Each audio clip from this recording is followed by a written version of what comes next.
Приветствую, друзья! Это YouTube-канал Гагауз Медиа. И проект Freedom Life. Freedom – это свобода, и мы начинаем проект, где слово действительно свободно. Где мнения сталкиваются, чтобы рождалась истина. Здесь нет сценариев и готовых ответов. Здесь каждый имеет право быть услышанным. Здесь мы говорим честно, открыто и без цензуры. Здесь мы обсуждаем то, о чем нельзя молчать. Freedom Life и мы его ведущие Сергей Арнаут и Екатерина Жекова.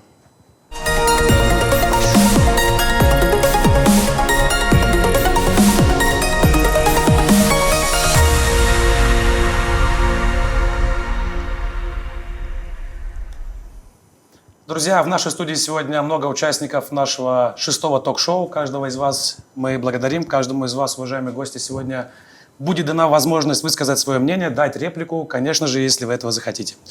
И позвольте представить тему нашей сегодняшней дискуссии. Тема звучит так. Образование в условиях реформ и нехватки ресурсов. На мой взгляд, это очень важная и наболевшая тема.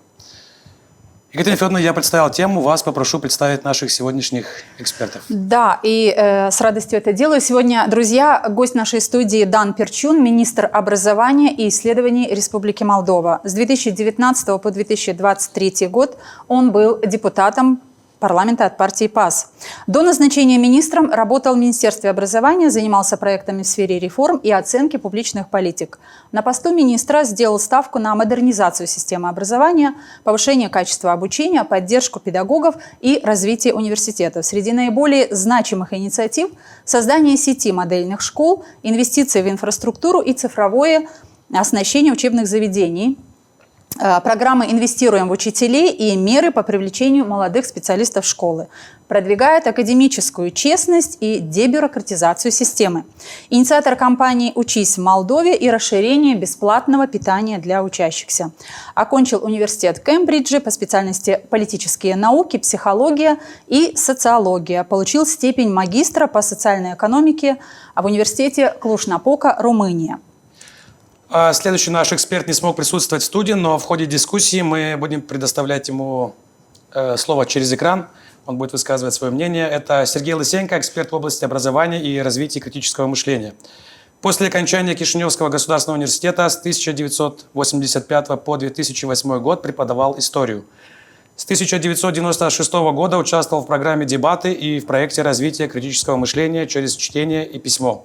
Более 40 лет работает в системе образования Республики Молдова.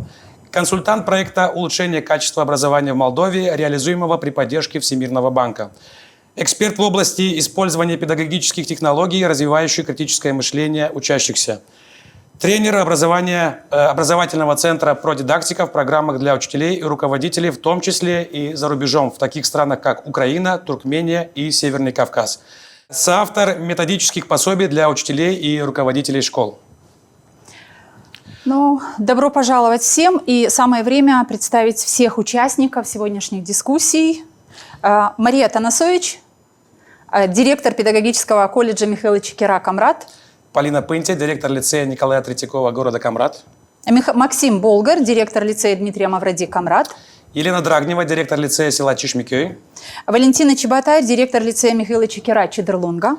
Сергей Келемиченко, директор лицея Луча Фарул, город Вулканешты. Людмила Грек, исполняющая обязанности заместителя директора лицея Дмитрия Черенгир, Авдарма. Сергей Анастасов, мэр города Камрад. Анна Краитур, директор детского сада имени Степана Топал, Камрад.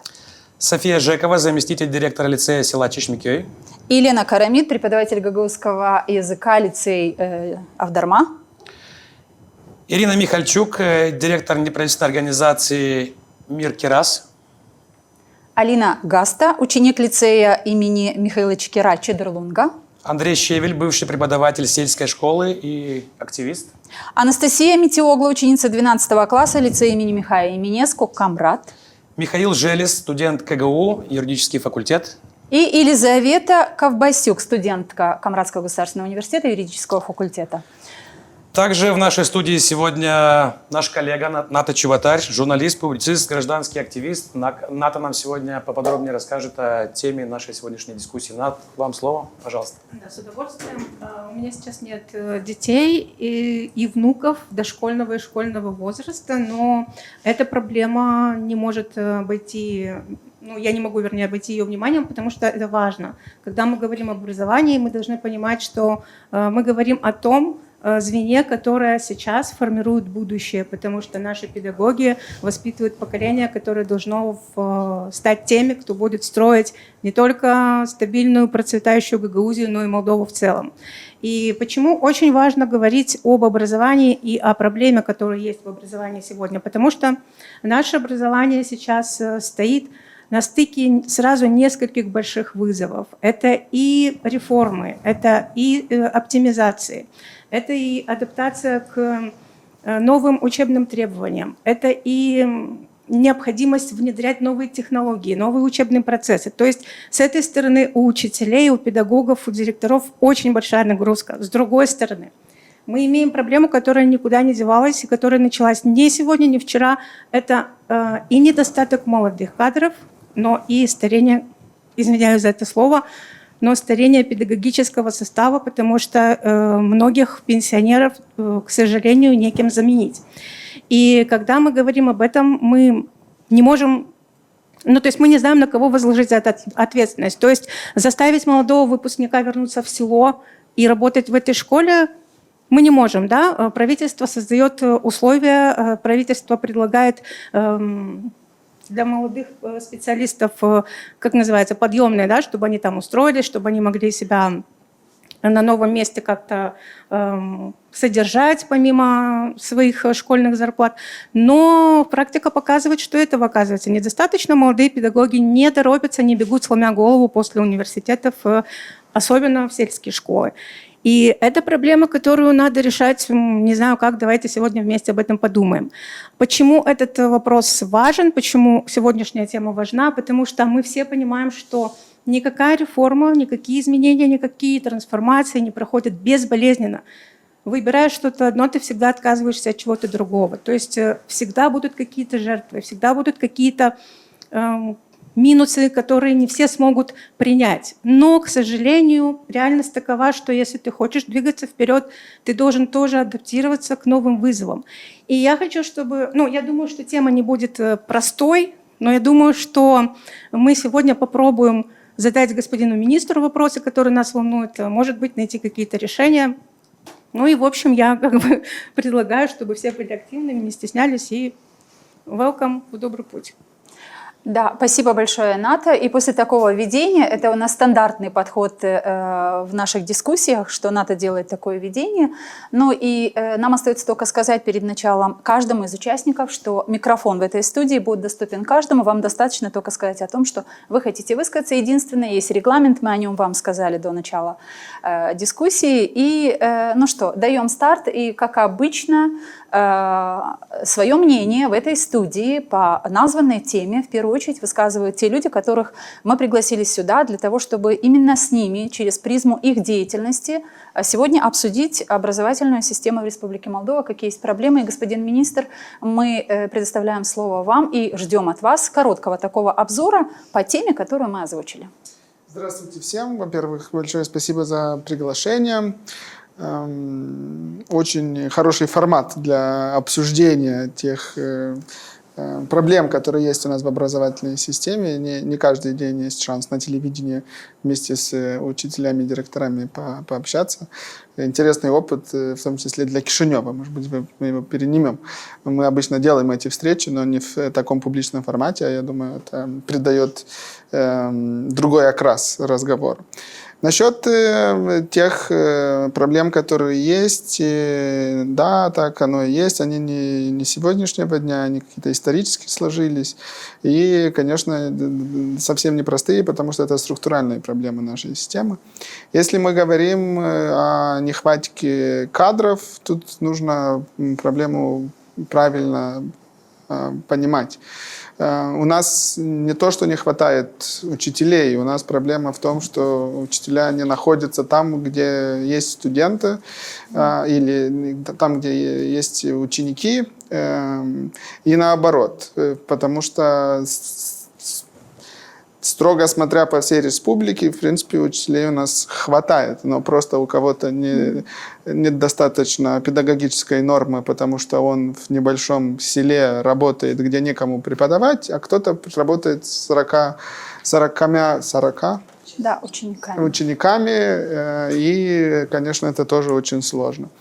В этом смысле, в абсолютном цифре, проблема не в этом, а в правильном расположении и употреблении ресурсов.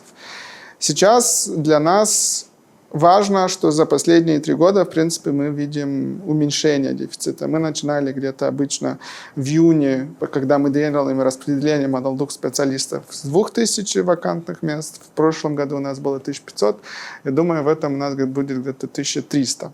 То есть все-таки тенденция на снижение нехватки. Это с одной стороны. С другой стороны, у нас хорошие индикаторы по распределению молодых людей. В прошлом году у нас было самое большое число выпускников колледжей и университетов, которые все-таки решили пойти в профессию, больше 420. Обычно было 280. То есть с 2018 года, когда начали мы выдавать эти подъемные, как вы их называете, Подъемные, это самое большое, кстати, число тех, кто решил их брать. Мы будем и дальше работать с стимулянтами.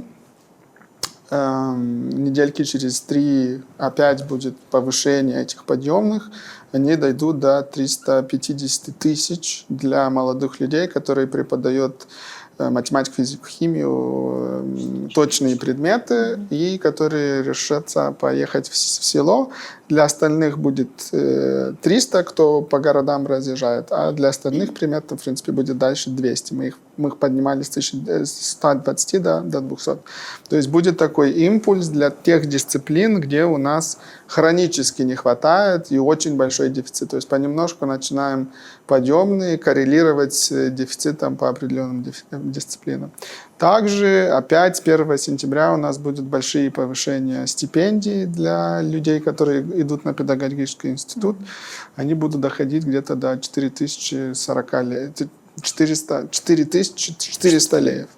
Да, это довольно большая, 2 раза больше, чем для всех остальных, и, я думаю, хорошая помощь. Также мы работаем с молодыми специалистами через специальный институт, который был создан, там очень много менторства им предостается сейчас. Ну и намного больше мы с ними, в принципе, общаемся, маркетингом, честно говоря, занимаемся, ходим по университетам, по колледжам, разъясняем, какие есть условия. Ведем их в экскурсии иногда, показываем, потому что, может быть, не все до конца понимают, что есть и очень хорошо оснащенные школы с очень хорошими возможностями, и, в принципе, довольно привлекательное предложение со стороны государства. И, кроме этого, уже и определенные регионы помогают. По-моему, Гагаузия одна из них, где у вас есть и своя программа. Так что я думаю, что в этом году мы побьем рекорд прошлого года по распределению. А кроме этого процесса по привлечению новых, важно помогать тем, которые есть, и уменьшать уход в кадрах. И здесь, конечно, зарплата – это самое большое, самое важное. Можем говорить о дебюрократизации, о всем остальном, но во всех встречах с учителями все равно зарплата – это самая болезненная проблема, и тоже, наверное, чего хотят все больше всего. Мы ждем 1 сентября, мы обещали, что, имея в виду, что не было повышения 1 ноября, 1 сентября будет пересмотрена вся система. А какая средняя зарплата сегодня среди педагогов? Сильно зависит от педагогической степени. Для тех, кто имеет первую степень, стаж тоже в определенном дано, конечно, на одну дидактическую норму 18 часов. Высшая степень где-то 16 800, это при 10% перформанса, 10% спор-специфик, а для начинающих 10-11 тысяч, где-то так. То есть все равно, конечно, все очень важно это повышение 1 сентября, этот импульс. Кроме этого, все связано с дебюрократизацией, это тоже сильно ожидаемая система, и мы, в принципе, стараемся в этом направлении работать.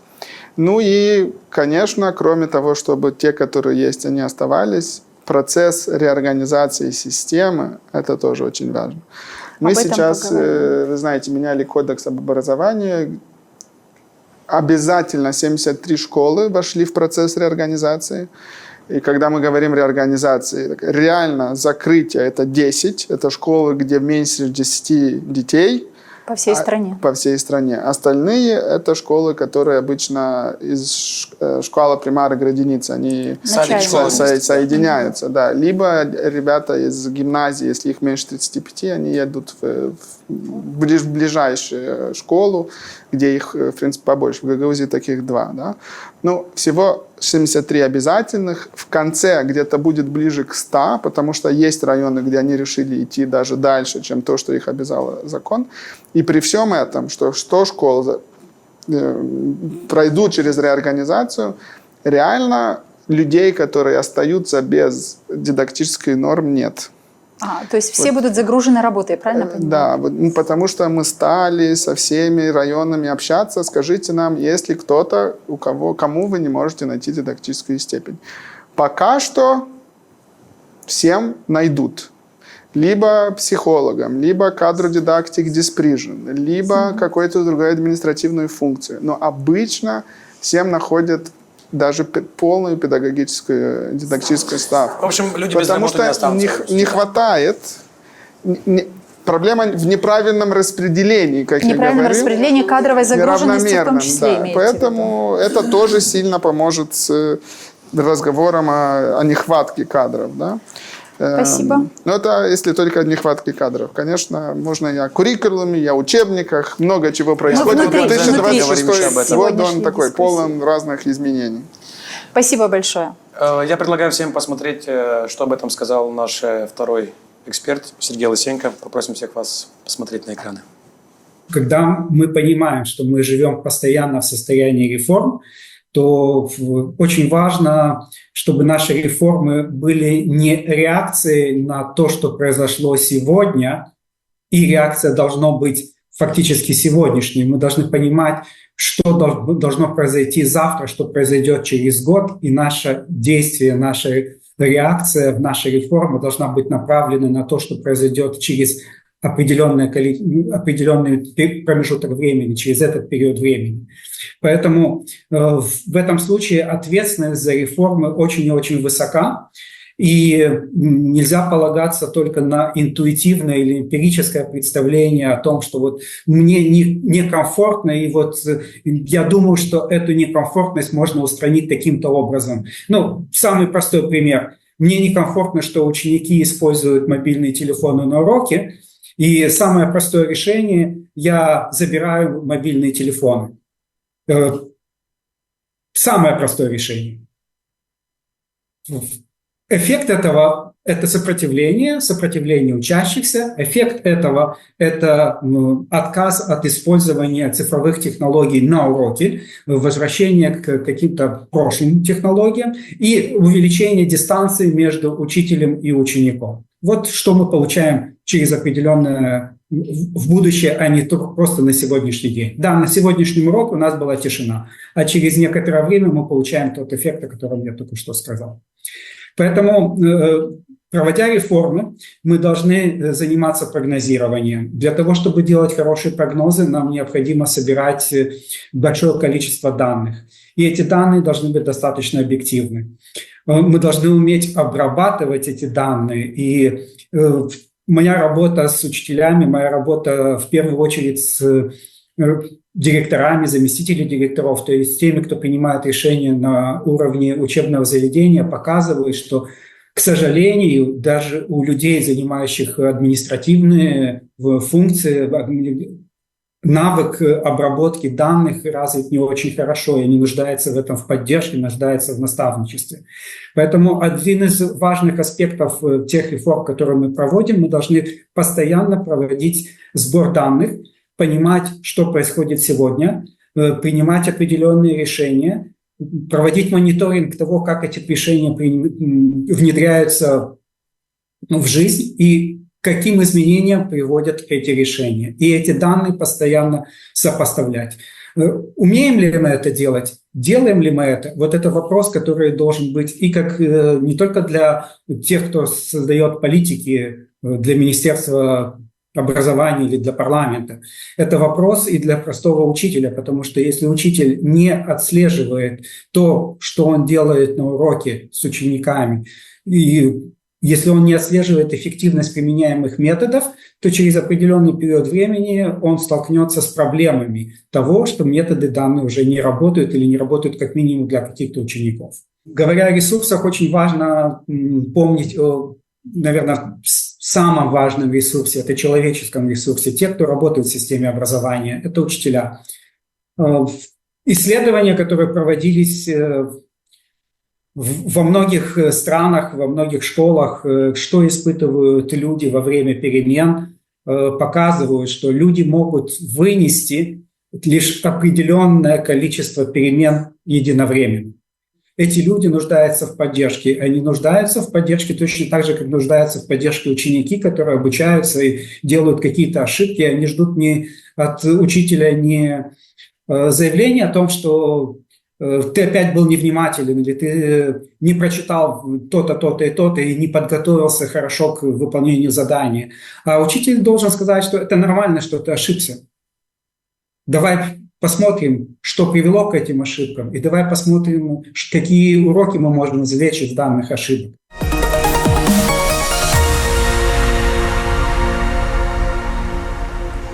Вопрос, который возникает вот после того, что мы прослушали такой обзор по теме господина министра и господина Сергея Лысенко, возникает такой вопрос. Вот реформы, насколько часто, не загружено ли педагогическое сообщество этими реформами? Вот на этот вопрос я хотела бы сейчас услышать мнение директоров школ, потому что, как сказал господин эксперт, но надо, то есть определенные данные, сколько человек может выдержать проведение этих реформ. Можно узнать у вас, господа директора школ, присутствует Мария Дмитриевна, пожалуйста, как эти реформы отзываются, отражаются непосредственно на педагогах? Это раз, на коллективе, и второе, на качестве создания образования, на качестве услуг. Реформа образования в Молдове, она достаточно по времени продолжительна. Я работаю давно руководителем, и что касается, она касается всех ступеней образования, в том числе и нашей ступени профессионально-технического образования с 2013 по 2020 год. То есть я делаю акцент, потому что время было достаточно для реализации стратегии профессионально-технического образования, благодаря которой я могу сейчас сказать, какие мы имели преимущества в целом и для учебного заведения, и в целом для каждого педагога. Благодаря этой стратегии нам удалось скооперироваться всем учебным заведениям, соответствующая специальность, педагоги смогли поработать над учебными планами, поработать над куррикулумами. Сейчас мы дошли до очень хорошего состояния, когда мы имеем одинаковое содержание наших квалификационных тестов, и еще даже более того, мы сейчас, педагоги участвуют в разработке этих тестов в рабочих группах. Это тоже важно для взаимообучения, для контакта педагогов, обмена опытом. А еще сейчас мы в прошлом году были включены в программу по квалификационным экзаменам, которые сдаются в центрах БАК и при внешнем оценивании. Хочу сказать, что опыт очень хороший. Ребята 42% качества знаний при внешней оценке по специальности туризм. В этом году мы уже еще подключаемся к тому, чтобы таким же образом сдавать экзамены. Это педагогические специальности, дошкольное воспитание и начальное образование. Это все очень положительно, потому что это мотивирует учащихся на то, чтобы они занимались серьезно, и педагогов тоже к ответственности за предмет, который входит в состав квалификационных экзаменов, и они работаем мы, педагоги, ответственно, и результаты тоже есть. И в принципе это происходит не авралом, а вот вводился один предмет, вернее одна специальность для того, чтобы сдавать таким образом. То есть идет, и министерство проводило с нами в прошлом году целенаправленную работу в течение всего года. Мы проводили одно предтестирование, потом второе предтестирование для того, чтобы у ребят была полная адаптация к тем условиям, в которых они будут сдавать квалификационный экзамен. Это что касается только одного направления. Что касается прозрачность, мы получили благодаря реализации стратегии реформ. Прозрачность заключается в том, что министерство объявляет конкурсы на дополнительное финансирование по капитальному строительству. Мы участвовали наряду с другими колледжами. Мы выиграли 3 проекта. За 3 года на более чем на 2200 миллионов леев мы получили дополнительное финансирование. А это то, чего не было раньше? Это то, чего у нас не было такой возможности, да. Дальше мы получили свободу. Свободу в том, что мы можем выбирать экономических агентов, организовывать отлично практику. И сейчас в этом сообществе я тоже хочу поблагодарить руководителей учебных заведений, которые принимают наших учащихся на практику по педагогическим специальностям. И мы сейчас в процессе аккредитации. Сегодня 2-й день аккредитации. Вчера у нас было онлайн-общение с работодателями. Я думаю, что работодатели откровенно говорили о том, чего мы добиваемся, и еще будут рекомендовать нам, что нам еще с этим делать. И еще один момент. Очень коротко. Да. Очень коротко. Участие в проектах с различными посольствами – это тоже наша свобода.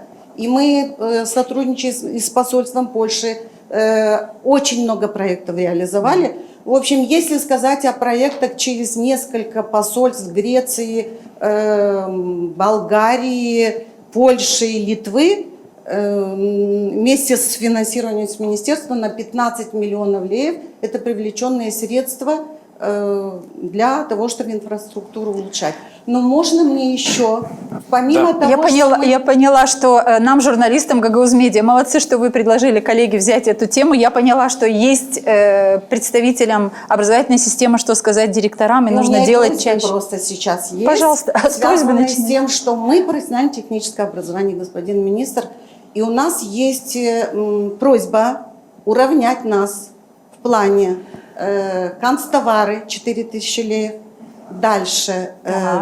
Молодые специалисты должны быть включены тоже в программу, потому что у нас возникает проблема с принятием на работу. Молодые специалисты к нам не идут из-за того, что они не включены в эту программу.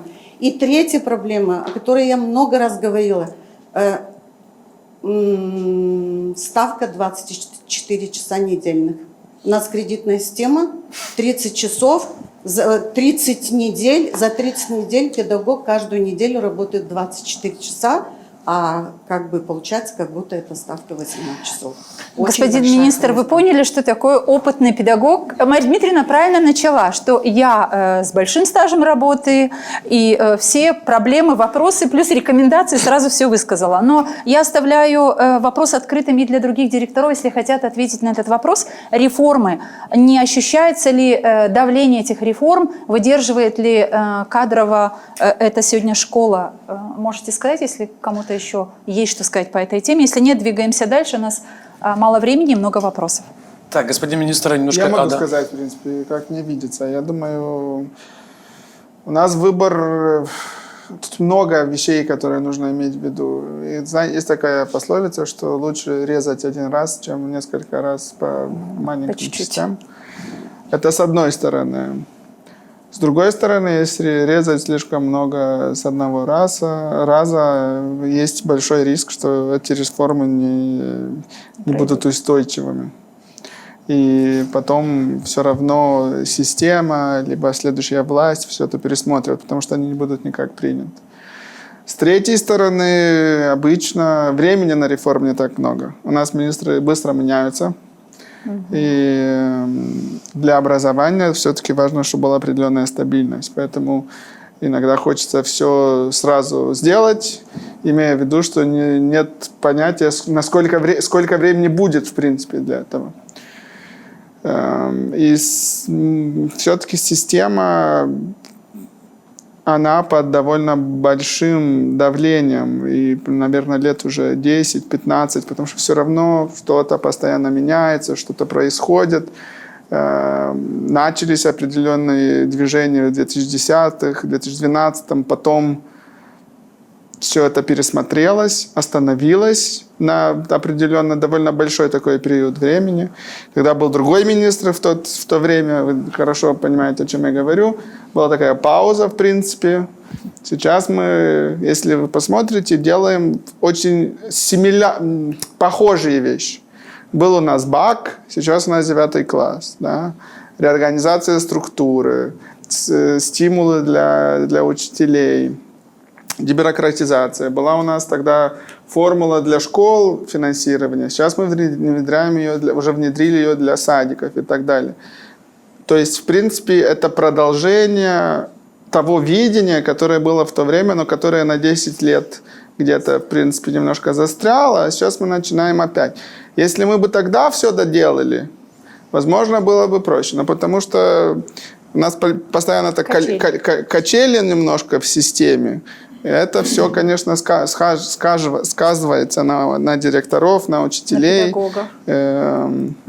Но мы стараемся все-таки идти градуально. Да? Даже, вот как вы говорили, с 9 классом мы сначала начали, 8 районов мы пропилотировали. Потом мы решили для всей страны, но с нахождением в каждом школе. В этом году у нас все-таки будут центры. Да?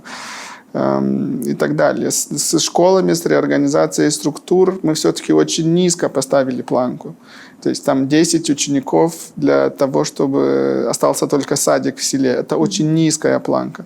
То есть мы очень медленно какие-то вещи продвигаем, надеясь на то, что будет достаточно времени, чтобы вещи все-таки довести до конца, но дать время системе привыкнуть адаптироваться и к этим адаптироваться. реформам, Ну, конечно, чтобы люди тоже адаптировались к этому. А что с Пытаемся идти рекомендациями? вперед, но не очень большими шагами. А что с рекомендациями Марии Дмитриевны Танасович? Ну, по молодым специалистам месяца через...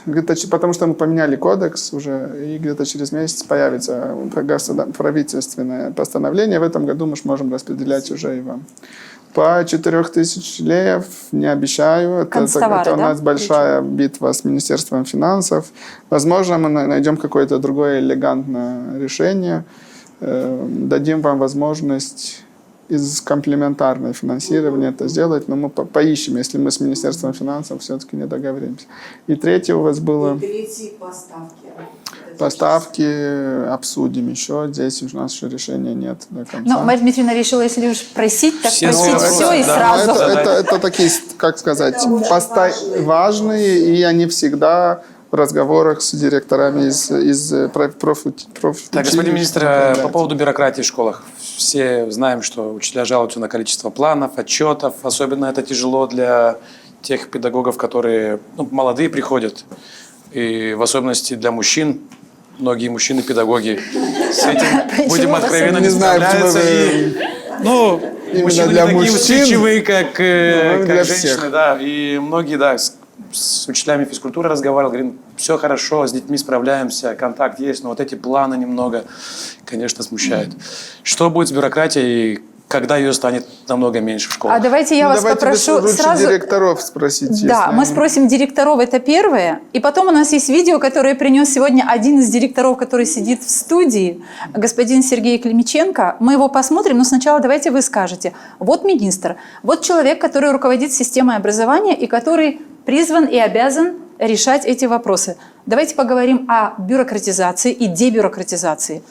Есть ли бюрократизация и как от нее избавляться? Максим Андреевич, вам? пожалуйста. Добрый день, Максим Болгар, директор лицея Дмитрий Мавроди, муниципий Камрад, муниципальный советник. Коротко, сегодня возможностей очень много для участия в различных проектах, и господин Лысенко курирует проект, где мы участвуем по $36 000, проект по $11 000 Министерства образования с Всемирным банком. Огромное количество удается сегодня совместно с Примарией, с господином Примаром, через немецкий фонд GIZ мы привлекли все учебные заведения города, детские сады, но в учебном заведении, где я работаю, порядка 10 миллионов лей инфраструктура спортивная. Это дополнительно? Это дополнительное, то есть современное футбольное поле, баскетбольно-волейбольное, то есть более 5 миллионов лет через агентство ООН по делам беженцев, молодежный центр, парк, прекрасная зона. Ряд проектов через центральный компонент, то есть получается и вот целевые, скажем так, дотации через муниципальный совет и примара во все учебные заведения получается, то есть инвестировать, скажем так, и улучшать базу материально-техническую. Потому что, скажу по примеру, 3,5 года в том учебном заведении было 340 учеников, было всех по одному классу. Сейчас всех по 2. И впервые, наверное, за 25 лет мы открыли 2 десятых. Все первые классы, то есть всех по 2. То есть из 340 теперь 500 учеников за 3,5 года. То есть это Какие приятные цифры. благодаря тому, что есть хорошие условия. Работая со всеми органами власти и участвуя активно, как коллеги говорили, с проектами. Сегодня возможности, есть возможность огромная. Главное подходить по критериям, и можно участвовать. Это первое. Но вторая сторона проблем. То есть условия есть, получается, но вот по преподаванию, по бюрократии. Не все, мы знаем, что много выходцев из системы образования работают чиновниками, госслужащими, да, то есть перешли там, могут преподавать и хотят. Но почасовая оплата, как совместители, 90-100 лей час, 90 лей при тарификации час. Ведь закон о госслужбе разрешает за исключением преподавательской и научной деятельности, то есть можно. Если в университеты кое-как идут госслужащие, то в учебные заведения вот просто не хотят, хотя имеют огромный опыт. Но вот потому что тратят время, и получается, что при тарификации это ничто, не влияет ни на отпускные, ни на материальную помощь, вот ни на что. И если учесть это, то есть реформы идут, да, но сейчас проблема. Вот у меня физик уходит на пенсию, уже все, не может. 84 года, уважаемый, да, Дмитрий Петрович, да, более 50 лет стажа, ну все, уже вот мы просим, ну все, нет. Аплодисменты, 84 года и продолжать. А новых учителей физики, химии, Ну, да, правда, нет. в самом деле. Это уважаемый человек Гагаузик, Григорий Дмитрий Петрович, вы все его знаете, всю жизнь в системе образования. И 1 сентября придет, не будет кому читать физику, потому что человек, который коллега совмещает в 3 школах, в Чукмайдане, в Кангашике и еще у нас. А остается целая ставка часов физики, не будет кому. То есть, если можно, механизмы тоже разрешить госслужащим, которые хотят, которые патриоты, которые вышли из системы образования, вот, потому что невыгодно и не хотят. Только из-за того, что это в ущерб и основной работе, и не разрешается, по сути, да, потому что да, при тарификации возникают вопросы. Есть, этот директор должен взять ответственность на себя, потом приходит фининспекция, и огромные вопросы возникают. Вот в этом направлении это огромная проблема. То есть есть кому еще могут преподавать молодые кадры, но вот бюрократический такой момент при тарификации. Мы-то думали, что вы сейчас будете говорить о бюрократии в процессе работы педагога. Валентина Савельевна, вам слово. А вот микрофон передайте, пожалуйста, да, директор лицея имени Михаила Чекера. Дебюрократизация тесно связана с цифровизацией. Я, как учитель информатики, кроме того, что директор, хочу вот что понять. Как мы будем процесс цифровизации проводить, если у нас, в общем-то, на это нету инструментов? Ну, к примеру, если мы идем по примеру Эстонии, то мы уже видели это и хотим это перенять. Должны быть определенные структуры, я бы сказала, даже институциональные какие-то структуры, которые будут отвечать за эту цифровизацию, потому что цифра подразумевает и хранение, и обработку, и безопасность, и резервное копирование. За это должны кто-то отвечать. И, конечно, это должно быть под наблюдением министерства. Ну, вот так, видение такое, мы, как, наверное, директора, должны иметь возможность заключать какие-то договора с какими-то специалистами, какими-то, даже это не специалисты должны быть, это должны быть целые структуры, фирмы, целые, да, где будут, ну, потому что они как-то несерьезно, ну, открыли Gmail, открыли там как-то, знаете, объем памяти, сервис, то есть это немножечко мы не тянем, хотя мы стараемся, вот, например, у нас в школе очень много проходит процесс именно цифровизации, именно перехода на цифру, но По-моему, это еще сегодня на таком низком уровне. Мы должны это Такой понимать. самодеятельный подход, Да, правильно да, ли я да, понимаю? да. Да, вы об На этом самом деле, мы говорите. когда готовились к этой программе, мы не думали, что будут такие вопросы. Мы все-таки Мы думали, ожидали что, другую да, бюрократизацию, беседа будет понимаете? То есть немножко мы другом, а думали... столько проблем и вопросов, да. Да, мы про отчеты журнал. А давайте покажем то видео, которое к нам в студию, а потом мы дадим господину Кельмиченко возможность прокомментировать это. Давайте посмотрим на видео, которое он для нас принес в студию. Мы работаем с ними, мы живем вот в этих планах, стратегии и так далее. Там есть то, что для психолога, то, что для комиссии, все. Но да, мы же живем в момент, когда deja că activezi trebuie să ai dovezi. Да. Da, dovada cum să zic, prin anumit act, deci trebuie să fie scălitură, trebuie să fie ștampile, fotografii tot timpul. Și atât în momentul ăsta se concentrează tot timpul ăsta. Asta nu sunt niște documente care noi raportăm la Chișinău sau sunt niște documente interne. Evident că ele ating toți. Îi ating pe toți profesorii, toți care activează. Deci, nu știu, ar fi bine întâi să dăm definiția ce ar însemna această de birocratizare. Să ne dezicem complet de asemenea activități, tot nu putem. Poate să le micșorăm? În ce măsură să le micșorăm? Fiindcă oricum trebuie dovezi Да. de activitate. Foarte straniu. Cui? Iată e și bună întrebare. А ну-ка давайте отсюда, с этого места, давайте раскроем скобки. Nu, să nu credeți că videoul ăsta este făcut în momentul când m-am pregătit. Nu, absolut. Am avut o activitate astăzi și am avut astăzi o comisie, că trebuie să vedem, cu ce vă ocupați voi. Și poftim. Ну, порядок есть. Dar asta este. Și eu de ce mă gândesc că astea sunt documentele noastre. Eu pot să, de exemplu, să mă dezic de multe acte care sunt acolo în interior, fiindcă ele trebuiesc. Eu nu știu unde să ne oprim. Ia ca Domnul zice, cui trebuiesc ele? Nouă ne trebuiesc, dar în măsura posibilităților pentru noi, mă înțelegeți? Deci astea sunt niște acte interioare a noastre, a administrației. Это внутренние Și документы. eu nu trebuie să raportez, ca în momentul ăsta trebuie să raportez cuiva că le am, ce să mă laud cu ele sau pentru ce, să sunt niște documente de lucru. Dar ele trebuie să existe. Cât de multe, atâtea sunt. Давайте мы дадим возможность господину Au fost министру. timpuri când erau mult mai puține, da. Dar acum așa e. Eu nu știu. Ну, смотрите, мы всегда говорили, что мы за то, чтобы было как можно меньше Писанины лишние. То есть писанины, педагог чтобы было должен готовиться к как занятию. можно больше времени для работы с учениками. Поэтому мы, в принципе, на министерском уровне приняли таких несколько принципиальных решений. Самое принципиальное – это то, что мы убрали всю аккредитацию школ. Не существует больше системы, Нет аккредитации. мы аккредитируем. А вам это понравилось? Публично. У вас есть пока. Мария У нас Дмитриевна, пока можно есть. попросить, да. А в остальном у нас для школ, для генеральных школ у нас мы ее убрали. Потом были такие более предметные вещи, которые были сделаны. Изначально люди должны были рапортировать до этих 4000 лех, которые они должны собирать чеки и так далее. Это мы тоже убрали. Потом мы решили, что давайте мы эти все планы сделаем для всей системы. Там больше 10 тысяч планов. Мы их сделали, оприбуковали.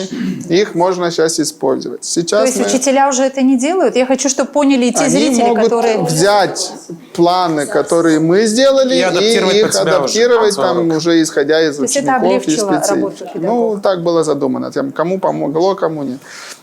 Потом сейчас мы сделали для лицеев и темилотеза.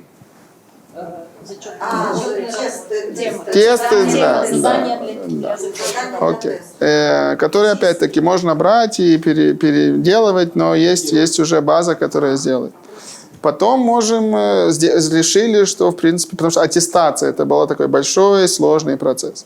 Для учителей, у которых уже 2 раза, к примеру, есть 2-я степень, они больше не должны будут аттестироваться, будем выдавать их пожизненно. Мы начали с Как высшей хорошо. степени и так далее. То есть это тоже, в принципе, убирает большую часть вот всех этих довези, которые собирались. Но Господин нужно понимать, министр. что кроме министерства, которое, в принципе, в это все верит и продвигает, у нас есть еще два фактора. Есть другие институции государства, у которых есть свои какие-то потребности и информация, которая им нужна. Мы с ними тоже пытаемся бороться. Это от армии до статистического бюро. И там есть определенные процессы, которые мы будем тоже упрощать. Но кроме этого есть у нас управление. А управление – это очень специфические структуры, не только в Гагаузии, а по всей республике. А где эти управления по всей республике? У нас хотя бы мы знаем, где оно. Управление образования Гагаузии. Она везде есть. Там Управление в районах. везде есть, В да. каждых А зачем районах столько контролеров? они Да, не подчиняются министерству, и их видение вещей немножко другое. Вот мы не верим в проверение, проверку журналов, там, документации и так далее. Мы верим в результаты учебы, финалитет, да, продукт, а не процесс. А люди часто в управлениях, они верят в процесс. Им нужно, чтобы там все было правильно. Хотя, в принципе, право на это и вот не особенно-то и есть. Мы попытались убрать максимально все документы, которые должны обязательно быть в школе, чтобы их было как можно меньше.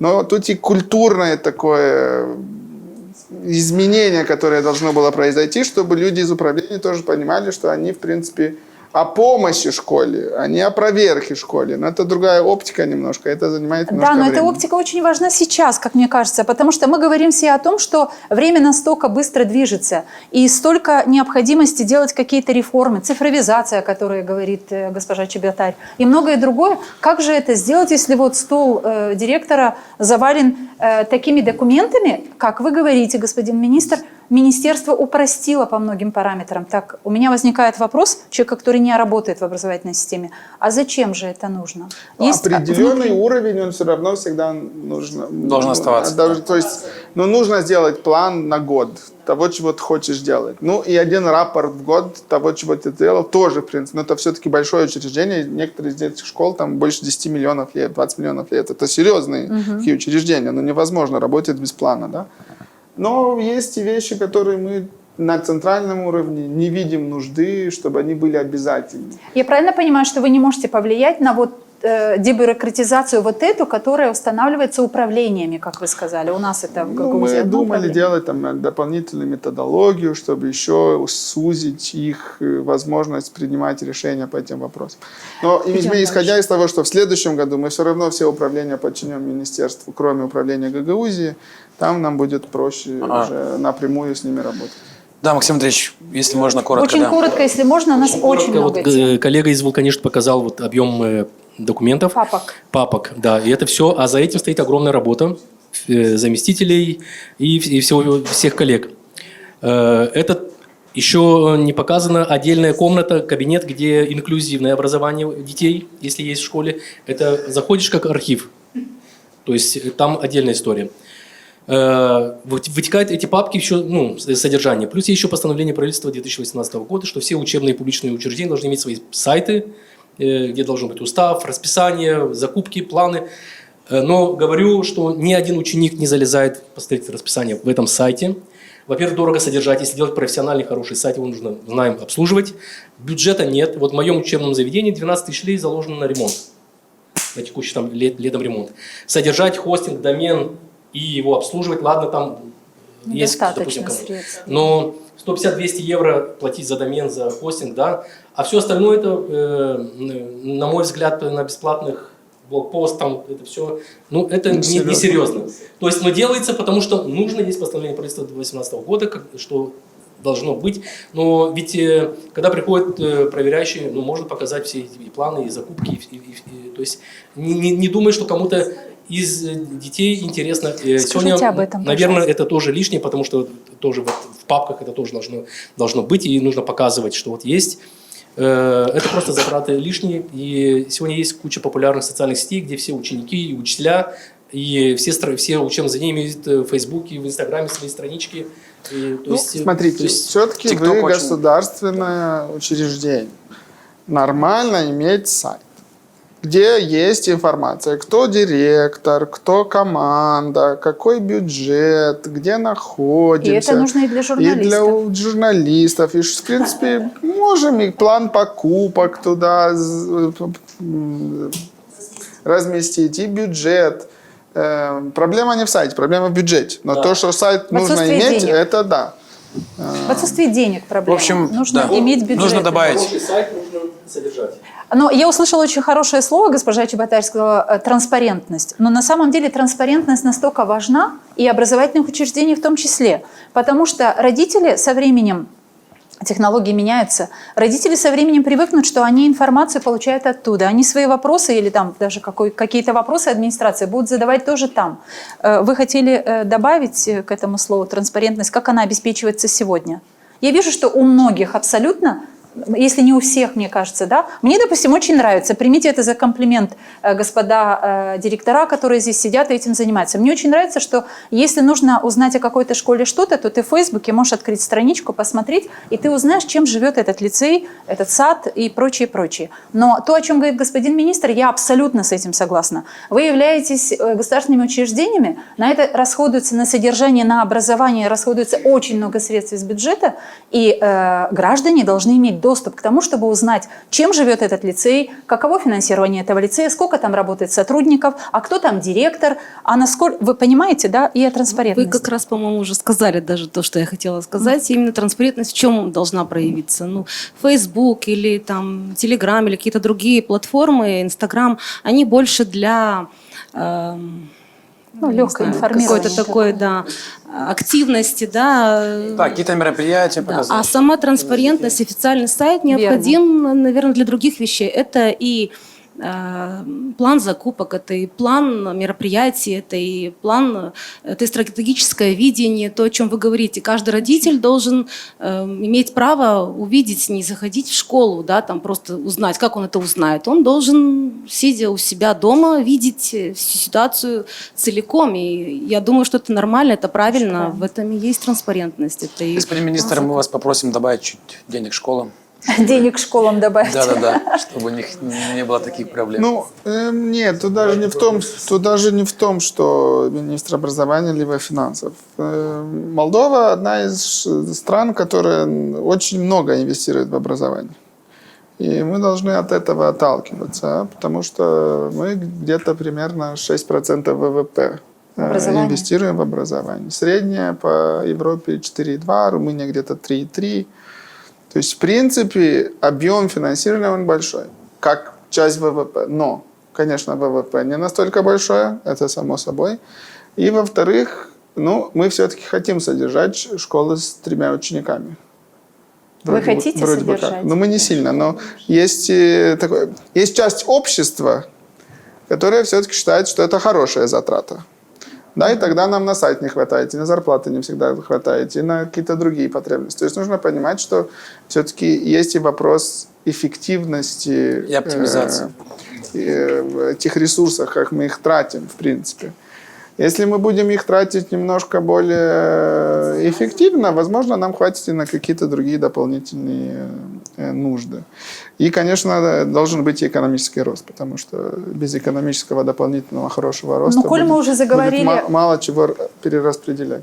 Коль заговорили о 3 учениках и об одной школе, и есть часть общества, которая это хочет, на самом деле нельзя сказать, что этого нет. Мы тоже живем в обществе, которое возмущается тем, что в каком-то селе, пусть даже очень маленьком, где очень мало учеников, закроется школа. Но какой у вас есть ответ, как у министра, для тех людей, у которых на самом деле это вызывает такое недовольство гражданское, что нельзя закрывать школу, тем более, что некоторые подкрепляют это, публичные лица подкрепляют это такими соображениями, что если в селе закрывают школу, значит это село умирает. Да, вы слышите эту формулировку, наверное, очень часто. Какой у вас ответ, господин министр? Да, мы исходим, во-первых, из интересов учеников и из качества образования, которое в этих школах есть. Если наша статистика бы показывала, что в очень маленьких школах, где мы работаем с 3, с 5 учениками... Есть такие школы? Да, безусловно. У нас там удивительные результаты, мы бы хотя бы понимали, что да, это очень дорого, но результат у нас фантастический. Но, к сожалению, мы видим обратную связь. чем меньше школа в Молдове, тем результаты хуже. Потому что, конечно, это не прямая каузальность, это корреляция. Там учителей обычно не хватает. Один учитель, который преподает 7 предметов. Там база технологическая не та и так далее. Поэтому, если мы говорим о структуре ретелей, то проблема фундаментальная. Это в качестве, которое мы можем там предоставить. И как сильно нам бы не хотелось суметь для всех школ Молдовы при нынешней структуре найти учителей физики, и там, где в 5-9 классе 15 учеников всего, ну, это не произойдет. Ну, мы не родим завтра столько учителей физики, даже если у нас были бы все деньги в мире. Это первое. Поэтому проблему с качеством мы никак не решим, если мы не поговорим серьезно о структуре ретелей. А потом, безусловно, это и вопрос ресурсов. Ну, имеет ли смысл, когда 2 километра между селом и другим селом, либо селом и региональным центром, где у нас там модельная школа, где у нас есть хорошие лаборатории, где у нас есть учителя. Ну, 2 километра. Какой смысл? Если мы можем еще и тем учителям, которые преподают в той маленькой школе, найти педагогическую норму. Кстати, у нас вот в студии Андрей Щеголь, он работал в такой школе. Андрей, скажите, пожалуйста, как это было и почему вы больше не работаете в школе? Это тоже очень... Да, я работал в гимназии села Ферапонтьевка, та самая, которая в этом году была реорганизована. На тот момент, когда я там работал, сейчас, внимание, удивительные цифры. Там не было 1 класса, со 2 по 9 класс там было всего 47 детей. Со 2 по 9? Да. Самый маленький класс это было 3 человека, самый большой класс 7 человек. И я когда пришел, помню, на первый урок, пришли ко мне 3, жду остальных, а мне говорят, это все, это весь класс. Вот. Далее.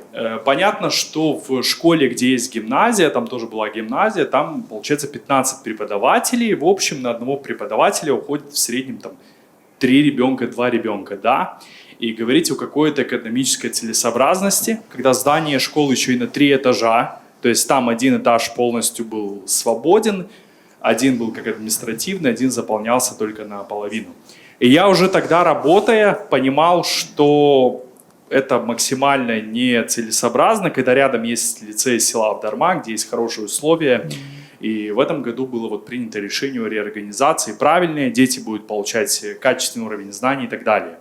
И в таких школах, учитывая все эти проблемы, во-первых, нет даже специалистов, которые могут эти сайты вести, потому что там, в принципе, была проблема с тем, чтобы набирать кадры, потому что все понимали, что и так далее. Но, наверное, хотелось бы от министерства, потому что пропаганда часто говорит о том, что вот закрывают школы, там, потому что. Самый лучший ответ на пропаганду – это простые вопросы на простые ответы, то, чего хочет общество. Поэтому хотелось бы, наверное, от министерства больше простых объяснений простыми вещами, почему была закрыта эта школа. Не потому что хотят убить село, не потому что хотят там как-то кого-то ущемить и так далее, а было закрыто потому что. И перевести это в русло того, что в итоге мы хотим хорошее образование для детей. Поэтому такие шаги правильные, просто нашему обществу, наверное, более простым языком нужно объяснить, почему это было закрыто. А почему более не работаю? Ну, на тот момент был другой министр, как вы сказали, был большой объем бумажной работы, и, как Сергей вначале правильно подчеркнул, это сейчас без сексизма, но мы, парни, не нравится нам вот это вот все, вот бумажная волокита, ты даешь простую контрольную, после нее ты должен дать целый отчет и так далее, и ты в итоге разрываешься. Тебе к урокам нужно готовиться или тебе к отчетам нужно готовиться, и я вот ушел спустя год, потому что ты сидишь и думаешь, может тебе стоит уйти в другое русло, где ты гораздо больше будешь зарабатывать, где гораздо меньше вот этого вот напряга бумажного и так далее. Ну, поэтому как-то так. То есть у Андрея вопросы переросли, вопросы уйду. Если коротко, да, пожалуйста, дайте микрофон. Я знаю точно, что если есть дети, никогда школа не закрывается. Понимаете, проблема не в том, что закрывается школа, проблема в том, что нету детей. Но правильно сформулировать вопрос. Будем ждать, когда последний ученик, или на 10-м, или на 20-м. То есть где вот эта вот точка, где мы как бы должны признать, что их нет. Вот весь вопрос. Я не видел никогда такого случая, чтобы были дети, школа закрывается. Такое не бывало никогда. Не бывало. Спасибо. То, Передайте. что вот мало, все, если мало, надо просто определиться. Микрофон передайте, пожалуйста. Да, Да, пожалуйста. по поводу оптимизации, я считаю, что это правильное, наверное, направление, потому что, ну, как директор, я скажу, наверное, такие вещи. Мне, моему учебному заведению, например, и мне лично, как руководителю самого крупного учебного заведения Гагаузии, иногда бывает обидно, потому что оказывается максимальная поддержка таких маленьких школ, которым постоянно не хватает какие-то средства там, на заработные платы, на обеспечение каких-то там ходовых вещей, да, тех закрытия счетов и так далее, и так далее. А в тех школы, которые идут дети, из года в год количество детей повышается, и у нас тоже есть какие-то проблемы, но до нас не доходят, потому что, ну, у нас самодостаточный бюджет, и как-то, ну, пока они могут сами справиться. Поэтому у меня убедительная просьба к вам. Обратите внимание тоже на такие школы, которые развиваются, которые нуждаются в дополнительных помещениях, и как-то тоже помогите. А вы готовы принять еще учеников? Вот говорите о дополнительных помещениях. То есть кадровая способность есть для того, чтобы... Ну, на сегодняшний день проектная мощность нашего лицея 520, а у нас обучаются 920 детей. В 2 смены? Да, в 2 смены. Так, надо строить И новый корпус более скажу, что если, допустим, у нас было бы какое-то еще помещение, Но вы в Камрате спрос находитесь. есть. Да, мы в Камрате. Вот у нас есть коллеги из Чехира. Я смотрел просто по числом учеников для 10 классов. По-моему, у вас много. А в Чекире не так много, там много места. И вот мы сейчас будем ремонтировать Чекир. Может быть, люди туда все-таки немножко все-таки пойдут. Побольше. Лена Николаевна, пожалуйста. И тогда Здравствуйте, ничего Елена. строить не надо. Будут более распределение эквилибрат. Теоретический лицей села Чешмик. Вот Сергей Алексеевич говорил, что если есть дети, то реорганизации не будет. В 2020 году в селе Чешмкёй произошла реорганизация, гимназия слилась с лицеем, так как было 2 учебных заведения. У нас было, если я не ошибаюсь, 129 детей в гимназии, но это тоже было актуально. И это имело свои плюсы, то есть омолодился кадровый потенциал в школе. Но все-таки до конца мы не смогли решить вот эту кадровую проблему. На сегодняшний день, я смотрю, проблема актуальна для практически каждого учебного заведения. Меня, если спросить и днем, и ночью, я сразу скажу, что нам нужны биолог, химик, физик и математика. Точные науки. То есть даже с учетом того, что приходят молодые специалисты, допустим, в этом году уже вот будущие выпускники педколледжа, которые просятся на работу, первое условие – это вы дальше поступаете в высшее учебное заведение и вот по этим специальностям. Но все-таки, но все-таки избегают они математики, физики, больше идут вот на географа учатся, на физическое воспитание. И в течение 5 лет, вот как я являюсь директором этого учебного заведения, мы несколько раз в год, вот директора не дадут соврать, обновляем вот эти Google таблицы по заявкам на молодых специалистов по необходимости. Почему вот не обращается внимание? Вот из года в год одни и те же заявки, но министерство не направляет. Но я и понимаю, что сегодня дается возможность молодым специалистам выбрать. И даже управление образования в прошлом году скидывало, допустим, список выпускников, их мобильный телефон, связывайтесь сами.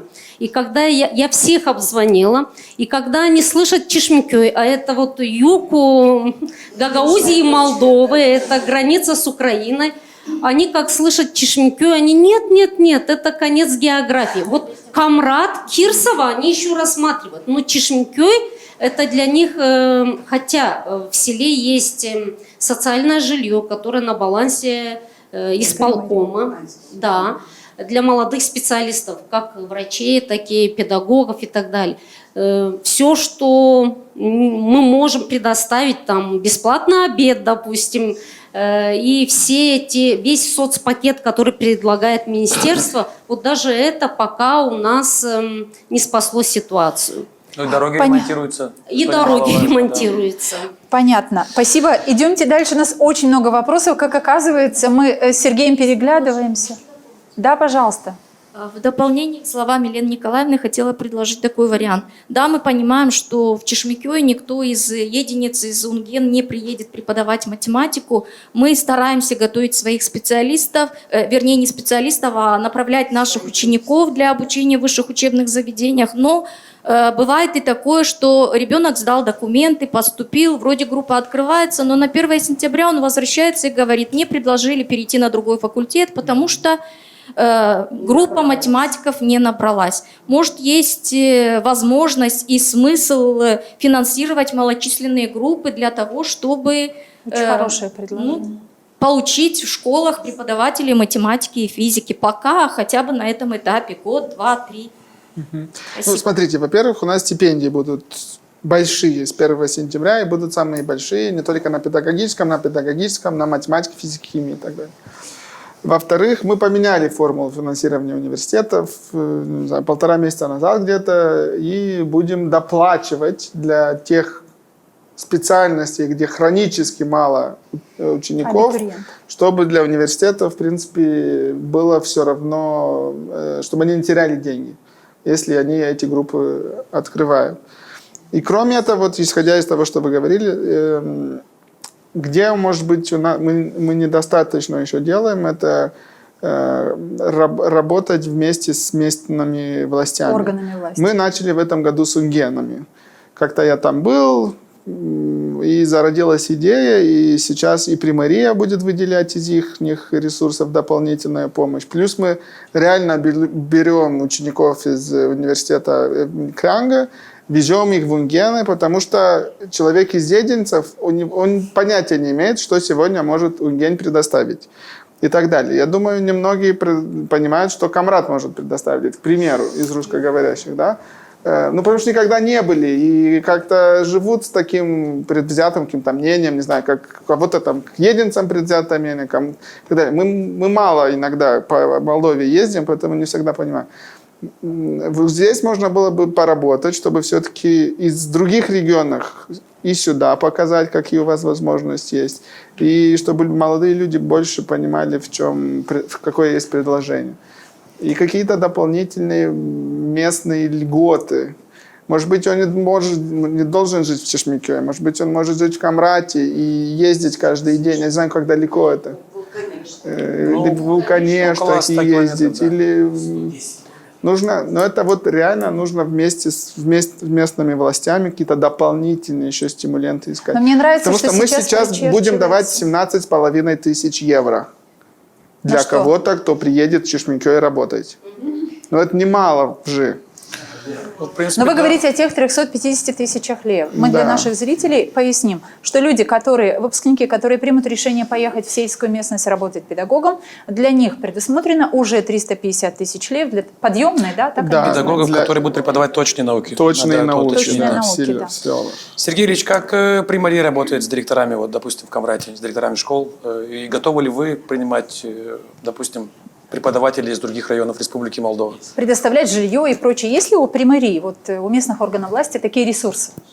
Итак, цифры приведу. В 2015 году бюджет детских садов был около 20 миллионов лей, школ 26. Сегодня школы почти 100 миллионов лей, в детских садах где-то 55-60. То есть в процентном отношении бюджеты детских садов выросли как экономика страны. Бюджеты школ чуть быстрее.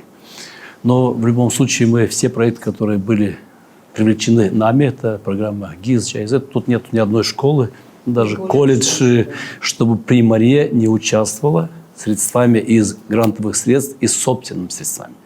Даже спортивный зал в 6-й школе это за счет наших средств.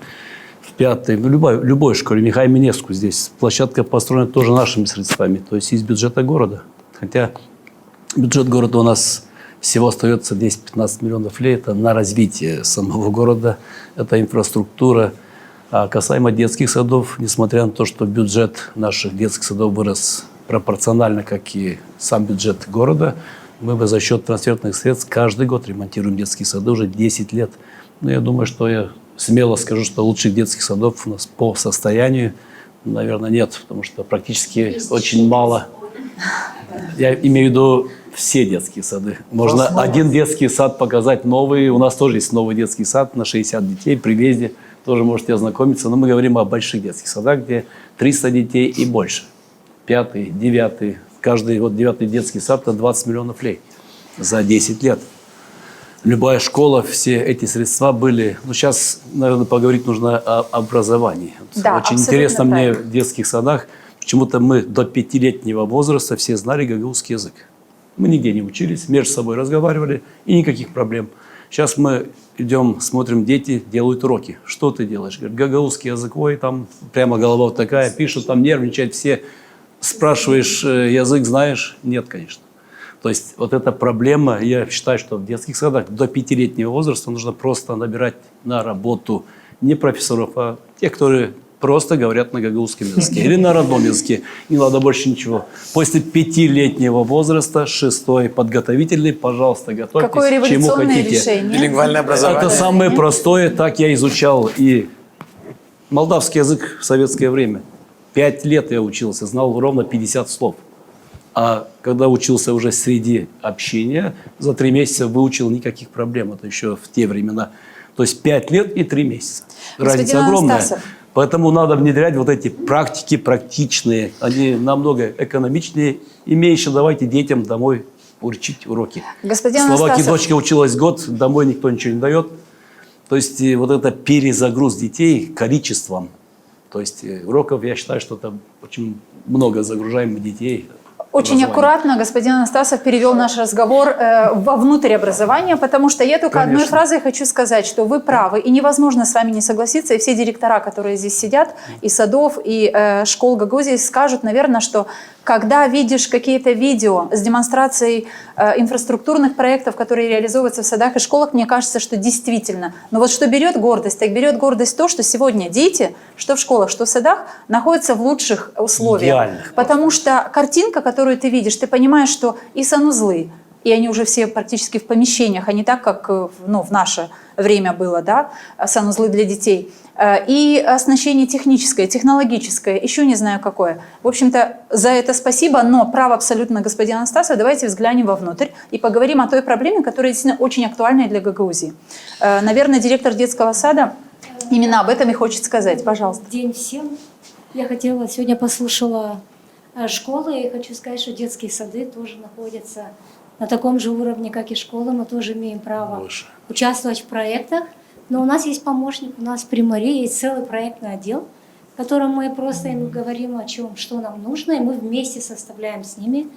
И, конечно, долю контрибуции, опять же, дает Примария. Только за прошлые 2 года мы участвовали в проекте «Европейское село», которое более 8 миллионов леев. И у нас была хорошая программа в Республике Молдова по открытию ясельных групп. Тоже мы отремонтировали 2 группы, получили мебель, пособия. Родители очень довольны, мы уже набираем туда детей. Ну и второе, хочу сказать, что наш детский сад является детским садом. Получили мы статус, опять же, через решение Совета в 2023 году, детский сад с гагаузским языком общения. То есть мы занятия проводим на русском, у нас изучается румынский язык, изучается гагаузский, но плюс в течение дня мы разговариваем с детьми на гагаузском языке. И тем не менее, вот сейчас в этом году мы тоже участвовали, очень хорошие курсы были повышения квалификации, где участвовали не только преподаватели, но и воспитатели. И мы хотим, чтобы наши воспитатели действительно знали гагаузский язык, и вот дети получали вот эту языковую среду в течение всего дня. Только тогда они выучат, потому что мы, когда изучаем по программе, вот у нас есть куррикулумы, есть методические пособия, программа «Антем». В свое время, в 2015 году, вот я тоже участвовала как соавтор в этой программе. Но она рассчитана на уровень А1, А2.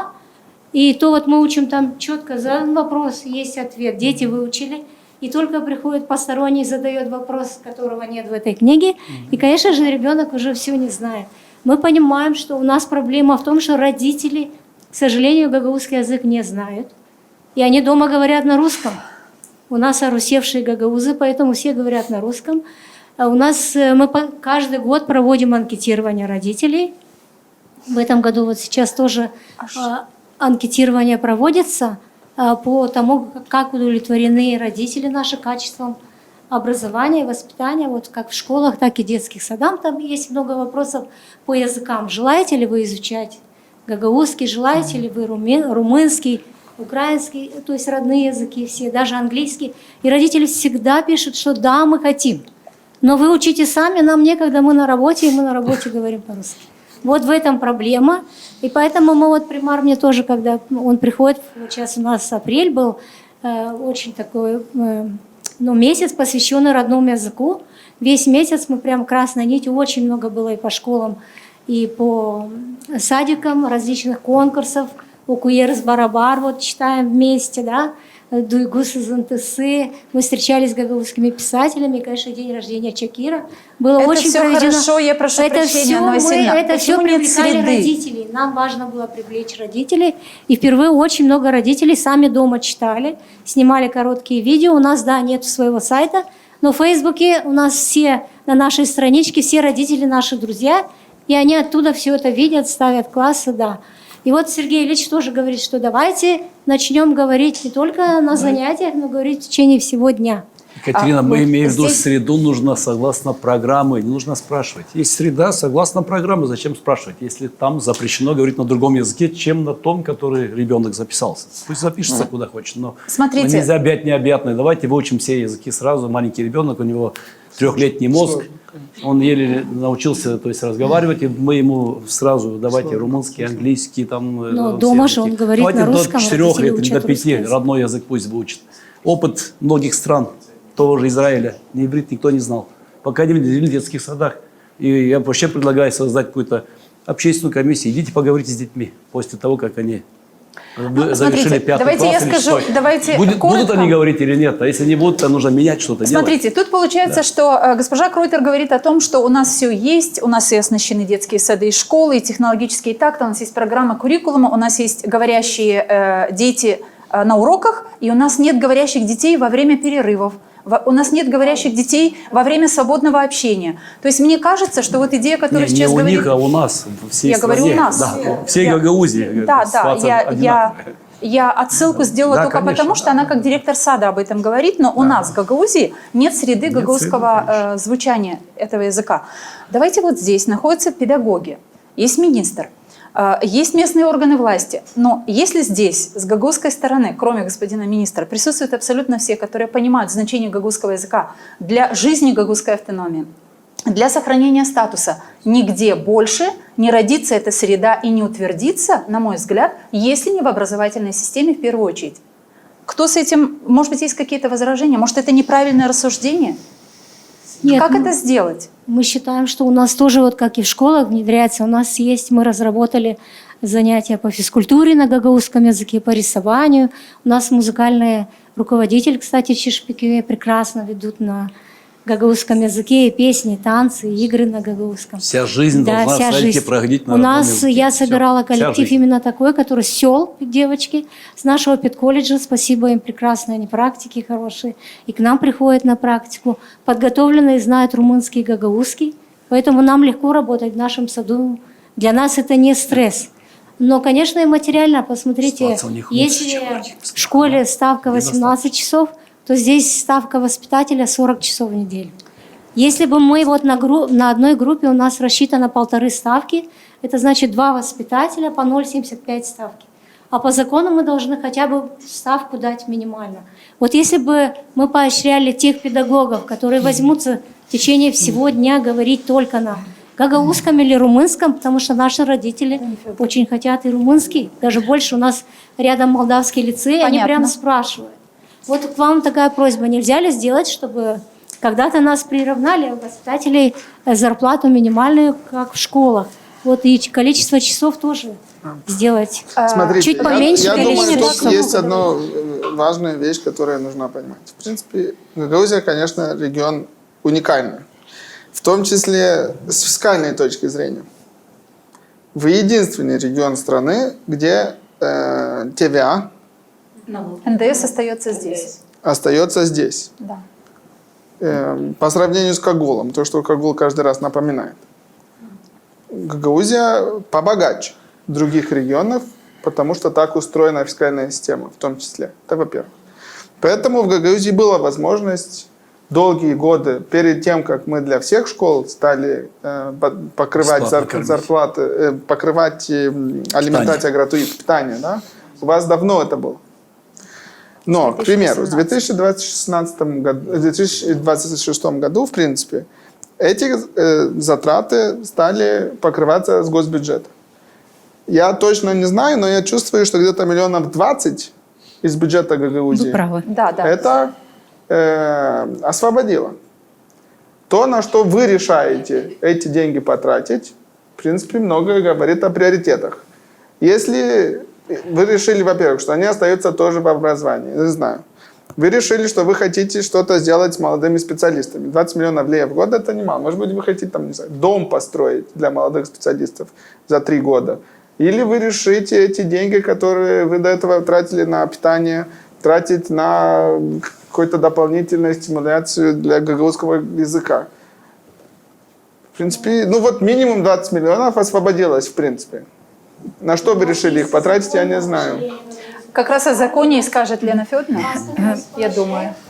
Мы, будучи депутатами Народного собрания Гагаузии, я и Екатерина Федоровна, мы задавались этим вопросом. Задавались потому, что мы видели всю эту картину, что, к сожалению, дети приходят в школу уже не владея гагаузским языком. Хотя вначале, когда создавалась автономия, наши дети прекрасно говорили на гагаузском языке, наши учебники не создавали никаких проблем для изучения. У нас вообще на гагаузский язык дети шли, чувствуя себя очень легко и свободно, потому что у них не было никаких проблем с изучением этого предмета в школе.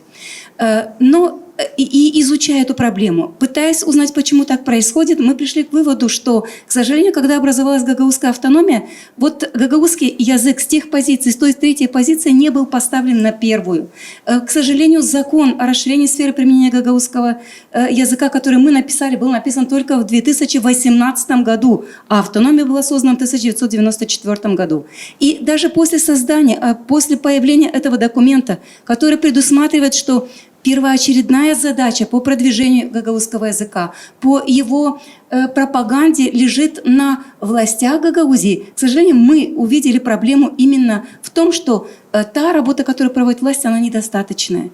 Потому что Народное собрание Гагаузии не говорит на гагаузском языке, исполнительный комитет не проводит свои заседания на гагаузском языке, Башкан не говорит постоянно на гагаузском языке. И это не становится примером для тех родителей, которые захотели бы со своими детьми говорить на гагаузском языке, потому что они хотели бы их видеть депутатами, для которых гагаузский язык является рабочим языком, членами исполнительного комитета, для которых гагаузский язык является языком, на котором проводится заседание исполнительного комитета.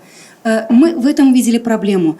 Но что касается школ, мне кажется, что школы всегда делали очень многое для того, чтобы гагаузский язык жил. Благодаря тем инвестициям, которые поступают через Министерство финансов в нашу Гагаузию, гагаузский язык преподается во всех учебных заведениях, преподается на гагаузском история, традиции и культура гагаузского народа. Мы дополнительно в этом законе предусмотрели расширение сферы, то есть чтобы больше предметов преподавалось на гагаузском языке. И изобразительное искусство, и технологическое воспитание были переведены на гагаузский язык. Мы попытались все нюансы предусмотреть, чтобы учителя смогли пройти курсы. 4 года проводились курсы для учителей, которые стали эти предметы преподавать на гагаузском языке. Учебники были по технологическому воспитанию переведены.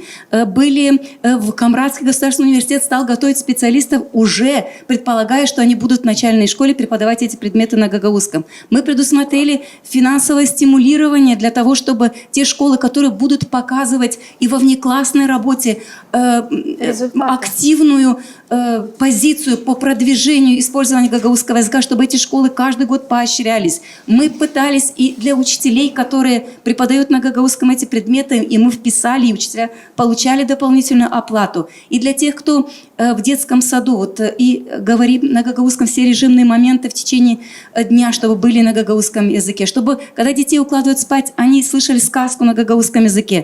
То есть все вот эти вот моменты мы попытались вложить вот в этот закон о расширении сферы применения гагаузского языка. И все-таки вот я, как человек, который преподает в школе, который смотрит со стороны, я и сегодня остаюсь на той позиции, что недостает только одного – активной позиции властей Гагаузии для того, чтобы гагаузский язык действительно стал и инструментом их работы, и стал примером в их работе для родителей, чтобы они по-другому посмотрели на позиции гагаузского языка в автономии. Имидж языка имеет значение. Ну, проблему, которую мы начали, она, наверное, бесконечна на этом этапе. Нам надо завершить. Да, но проблема огромная, потому что родители дают своих детей гагаузы по национальности, своих детей в лицее, в Камрате дают в те школы, где есть болгарский язык. На болгарский дети, смотрю, успешно занимают места на олимпиадах республиканских по болгарскому. Хотя дома нет среды общения у наших. И еще сдают БАК, еще да. И поступают в Болгарию. Гагаузы. Камрачане, да, мы знаем многих. Вот. Но это сложно. Сложно, потому что, если так коротко, то получается, что все правила орфографии, все взяли, перевели с русского языка на гагаузский.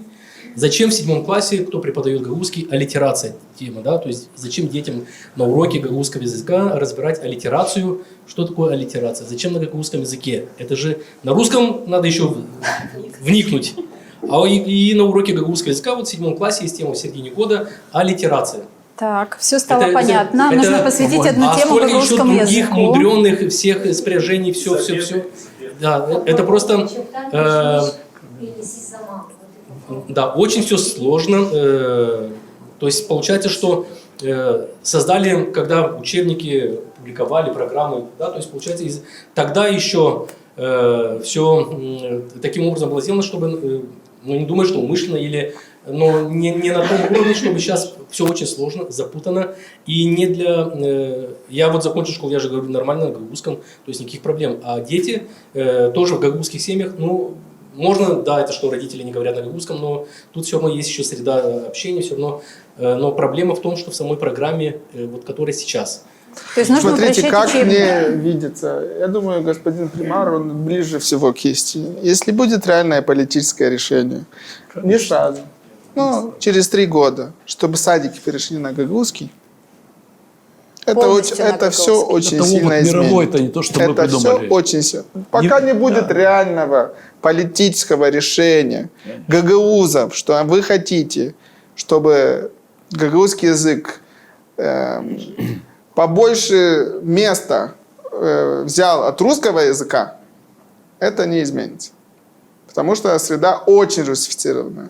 И так она и дальше будет, если не будет реального политического решения. А насчет программы я согласен. Но программу делают тоже гагаузы. Я как раз хотела спросить, кто делает программы? Тоже гагаузы. Да, и все специалисты, которые работают над программой для гагаузского языка, все гагаузы, здесь из Гагаузии. Господин министр, я поняла, здесь... Мы очень сильно бы поддержали намеренно все, что с этим усложнили, связано. чтобы не учили. Я бы не сказал. Давайте завершим. Не хотят между более учить. академическим видением Сложно. языка и кто-то Простите, хочет одно. более разговорный язык. У вас тут 2 центра, по-моему, немножко с разными видениями этого вопроса. Но я так понимаю, что в этот раз У всех они все-таки, разный гагаузский язык, кстати, еще найдут точно, общий язык, и новый куррикулум будет немножко иначе. Может быть, кто-то из участников, часть этой группы, я не знаю, которая... Завершите мысль свою, пожалуйста, и пойдем Да, только дальше. одно предложение. Дело в том, что эти учебники и программы составлялись тогда, когда дети говорили на гагаузском языке дома и приходили в школу, уже общаясь на гагаузском языке, школа подкрепляла, углубляла знания. Поэтому сегодня существует такая нестыковка. Для детей гагаузский язык сегодня такой же, как иностранный язык, к сожалению. Поэтому те программы и являются сложными для детей. То есть, господин Калимиченко, я должна задать вам вопрос. Вы хотели что-то сказать по этой теме, чтобы завершить? Идем дальше, потому что времени мало. Давайте я вам скажу прямо. Вот как создавались советские садики. В советском садике говорили на русском языке. И никого не интересовал ребенок, о каком языке говорит. По сей день эти садики работают. Вот это мое личное мнение, но я согласен с господином примаром. Садики должны быть на гагаузском языке. Другого выхода нет. Что дальше, спросите, а как дальше? А как вот мы, лицей с румынским преподаванием, к нам дети идут, никто их не готовит.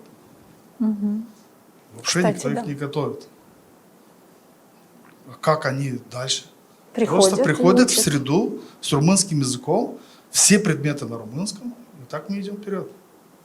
А дальше или гагаузская школа, или в моем видении было бы идеально, я не знаю, в моем видении, это мое личное мнение, чтобы был, а есть у нас школы, где турецкий язык как-то рядом, чтобы он подтянет гагаузский, пойдет все вперед. Нет, это мое личное мнение, я не знаю. Я понимаю, сейчас скажу два. Мысли свою довершу. Понимаю, что нельзя объять необъятное. Хорошо грамматически, лингвистически можно знать 2 языка, но не 4. Мы сейчас говорим о разговорном гагаузском языке. Мы говорим о То есть родном мы языке для общаемся, гагаузов. конечно. Мы не сможем на нем писать, мы не сможем на нем хорошо, грамотно писать. То есть понятно, что там латиница, пожалуйста, но выучить 4 языка, английский нужно учить, гагаузский нужно, румынский язык страны, русский в любом случае он остается никак.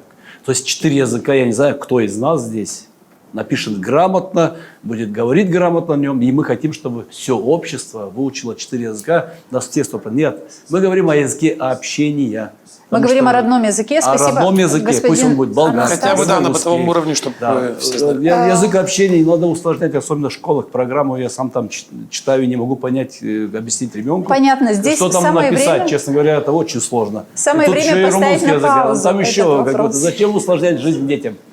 Но мы с этим столкнулись, когда читали детям сказки в садике. Они как должны с минимум. удовольствием это делать, и с удовольствием идти, слушать эту сказку, песни петь. Мы вас отправим в детский сад и сами пойдем Я и тоже в так детский прихожу, сад вместе я с всегда, вами. да, я Смотрите, им читал сказки просто и все. уважаемые участники дискуссии, вы понимаете, думаю, что вы меня поддержите. На эту тему, как сказал господин Болгар, можно говорить часами, и это действительно тема, которая нас очень сильно волнует. И если мы гагаузы, не здесь, в этой студии, и не раз в этой студии, а в разных студиях, не будем говорить о судьбе гагаузского языка, и не проявим политическую волю, как сказал господин министр, без этого ничего не получится. Политическая воля властей, народная воля людей, и только тогда мы сможем преодолеть те проблемы, которые вы сегодня абсолютно верно, каждый из вас определяете. Но ставим на паузу с болью, потому что я думаю, что мы как Гагаузмедиа к этой теме вернемся и попросим прийти сюда в студию и многих других людей, которые могут и на эти вопросы ответить. А я хочу перевести разговор и попросить госпожу Чеботарь сказать о том, мы говорим о гагаузском языке, а как уживается гагаузский и русский в обучении, потому что у вас уже есть такой опыт в вашем лицее. Русский, гагаузский, румынский, простите. Гагаузский, румынский. Процесс идет сложно, поэтому я, например, хочу, чтобы в садике на румынском преподавали. Почему вы этого хотите? Потому а на гагаузском не хотите? Нет, я говорю про то, о чем вы спрашиваете, как внедрить и как обучить детей государственному языку в нужной мере. Да. Опять же, надо исходить из садика. И если дети в младшем возрасте с 5 до 7 лет будут осваивать какой-то базовый уровень, то им легче будет интегрироваться. Если мы говорим с 1 класса об обучении на румынском с 1 класса, то приравнивать детей гагаузов и молдаван по национальности очень сложно. И думаю, что мы к этому придем, и благодаря новым вот этим программам по внедрению мультилингвального образования, где мы идем по пункту полного погружения, все-таки будет разница на выходе в 9 как минимум классе по экзаменационным тестам, например, по владению языка, устного, письменного и так далее. То есть там есть свои компетенции. Это надо учитывать, потому что у меня постоянно такой страх, что наши дети в любом случае не могут так владеть, как, например, в лицее, давайте не будем даже сравнивать лицеи, с детьми, которые несут этот язык в себе, да, Как родной, с имеете в виду. молоком матери перенесенный. У нас дети немножечко другие, у нас гагаузы. 4 языка очень сложно, но мы же хотим, а раз мы хотим, значит, надо немножечко создать условия, постараться. Вот у меня постоянно такой страх, что я надеюсь, что до 9 класса все-таки эта программа реализуется в той мере, в которой мы представляем ее, чтобы дети смогли спокойно понимать, и родители должны понимать, что результат будет для них благоприятный, и тогда мы сами даже не поймем, как появится больше возможностей, желания со стороны родителей и детей обучать другой язык, потому что для этого будет правильная поставлена основа, да, платформа. Вот этот вот момент я очень хотела сегодня именно адресовать министру, потому что если мы не хотим это остановить, то мы должны это развить, предлагая определенные условия.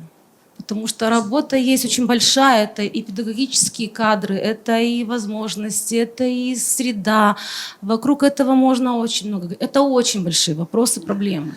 И необходима вот такая вот поддержка. Но вот вы, господин министр, часто говорили, что инициатива от самих гагаузов не исходит, что вы пытаетесь Если мы говорим про румынский язык, во-первых, чадырлунги, да, на самом деле это очень храбрый поступок, что вы за это взялись. Это не ситуация Лучафора, это не ситуация Минеску. Конечно, это совсем другое, пытаться в русскоговорящей школе, в принципе, создать румынский класс.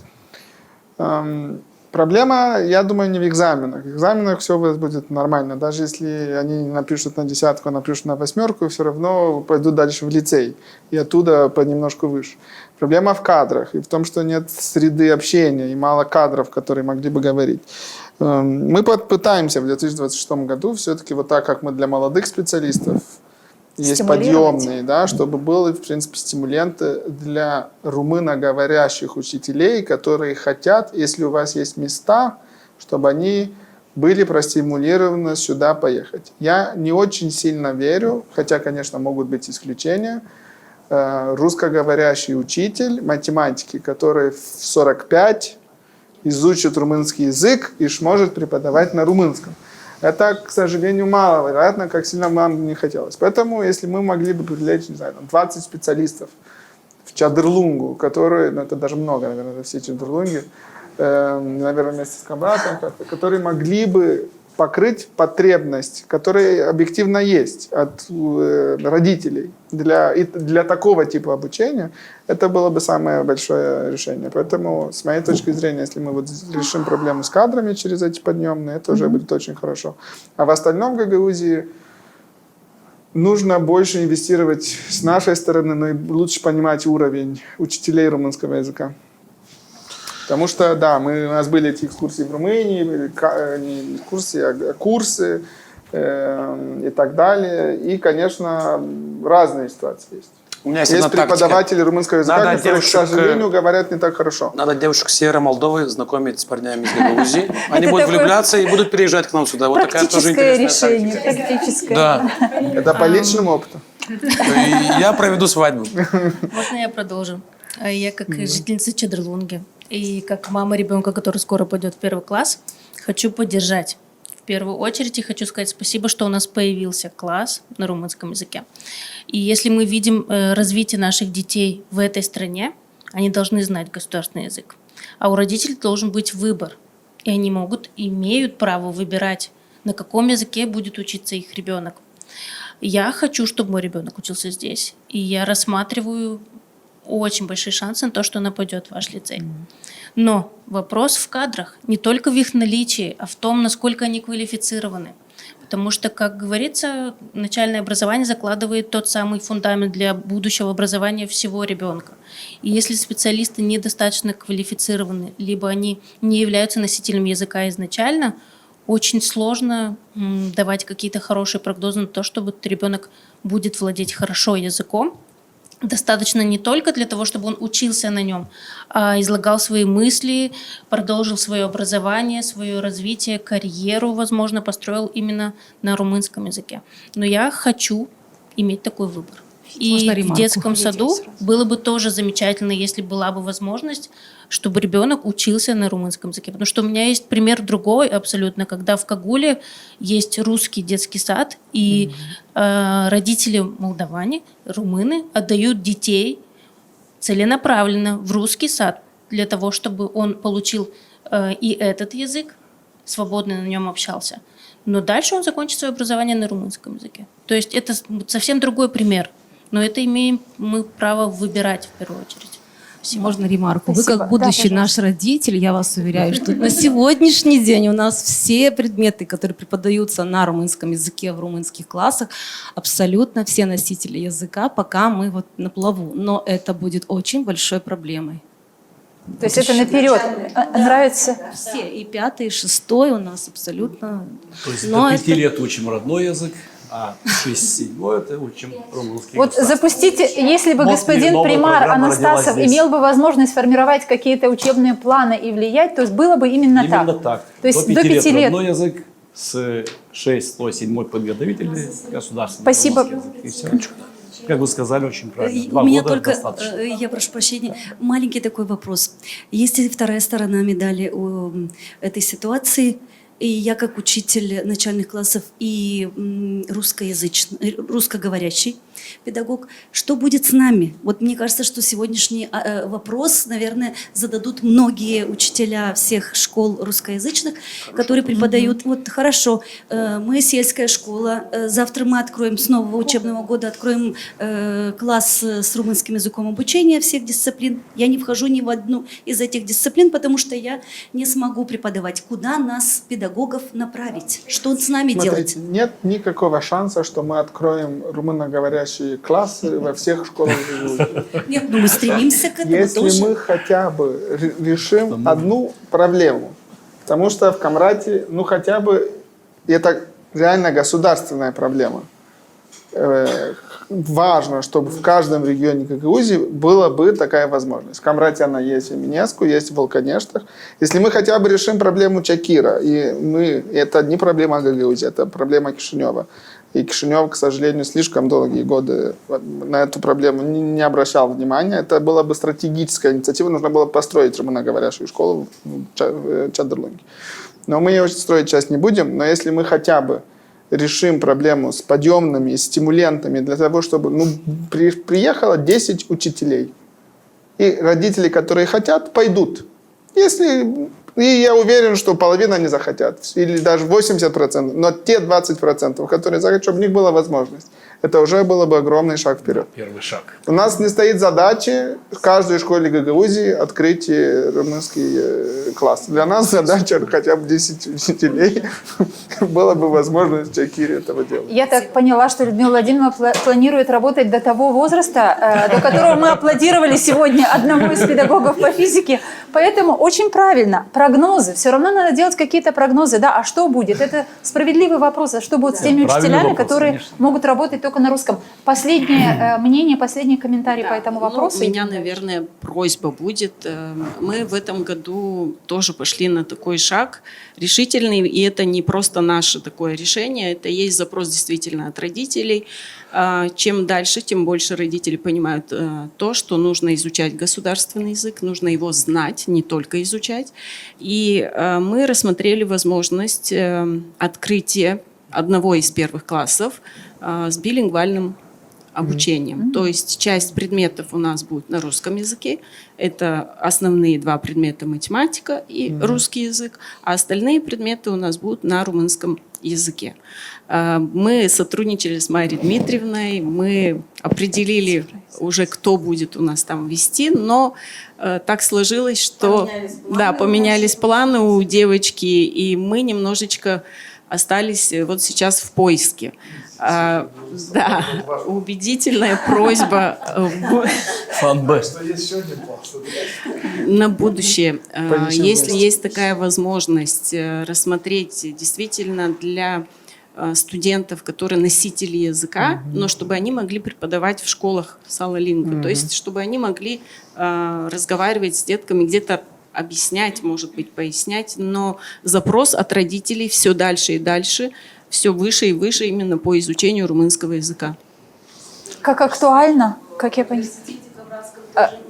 Вам да, нужен я микрофон. обращалась и в Крянга Аля, обращалась, и то есть я не остановилась только на колледже, мы обращались на все возможные инстанции. Спасибо вам большое за ваши комментарии, и я вижу, что вы еще хотели бы на эту тему поговорить, но мы продолжим в другой раз в этой же студии. А сейчас о чем? Да, я предлагаю поговорить о цифровых учебниках, насколько это важно, насколько это интересно, и мы знаем, что Министерство образования, вкладывает в это большие деньги. Ну, давайте сразу договоримся, что мы на это даем максимум 10 минут вместе с тем видео, мнением эксперта, который у нас есть. Пожалуйста. Да, господин Лысенко. Что такое учебник? Учебник – это источник информации.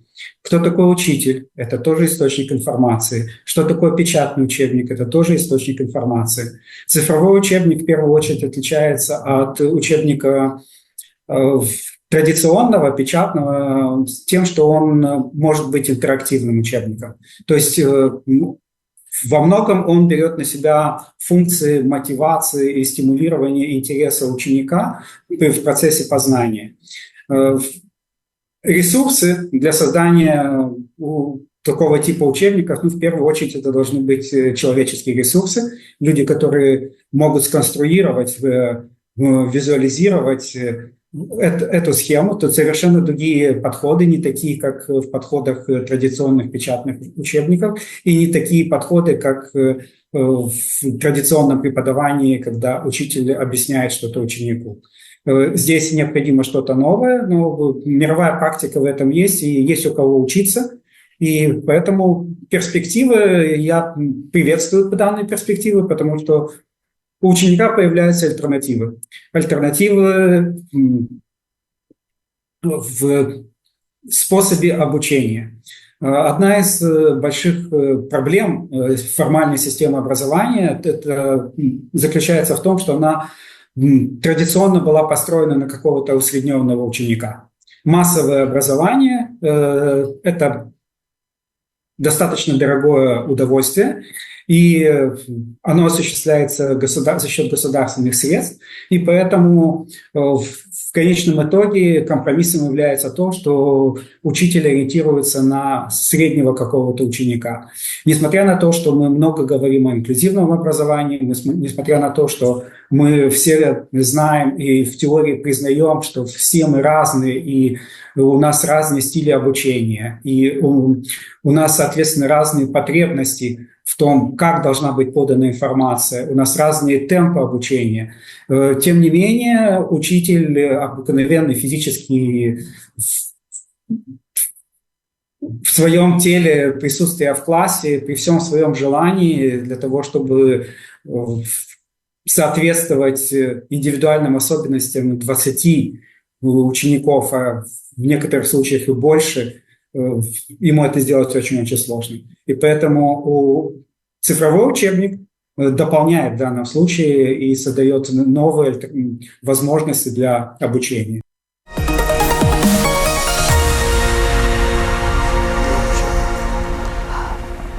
У нас сейчас, по-моему, первые 17 таких учебников мы их сделали. Это был совместный проект с УНИЧЕФ.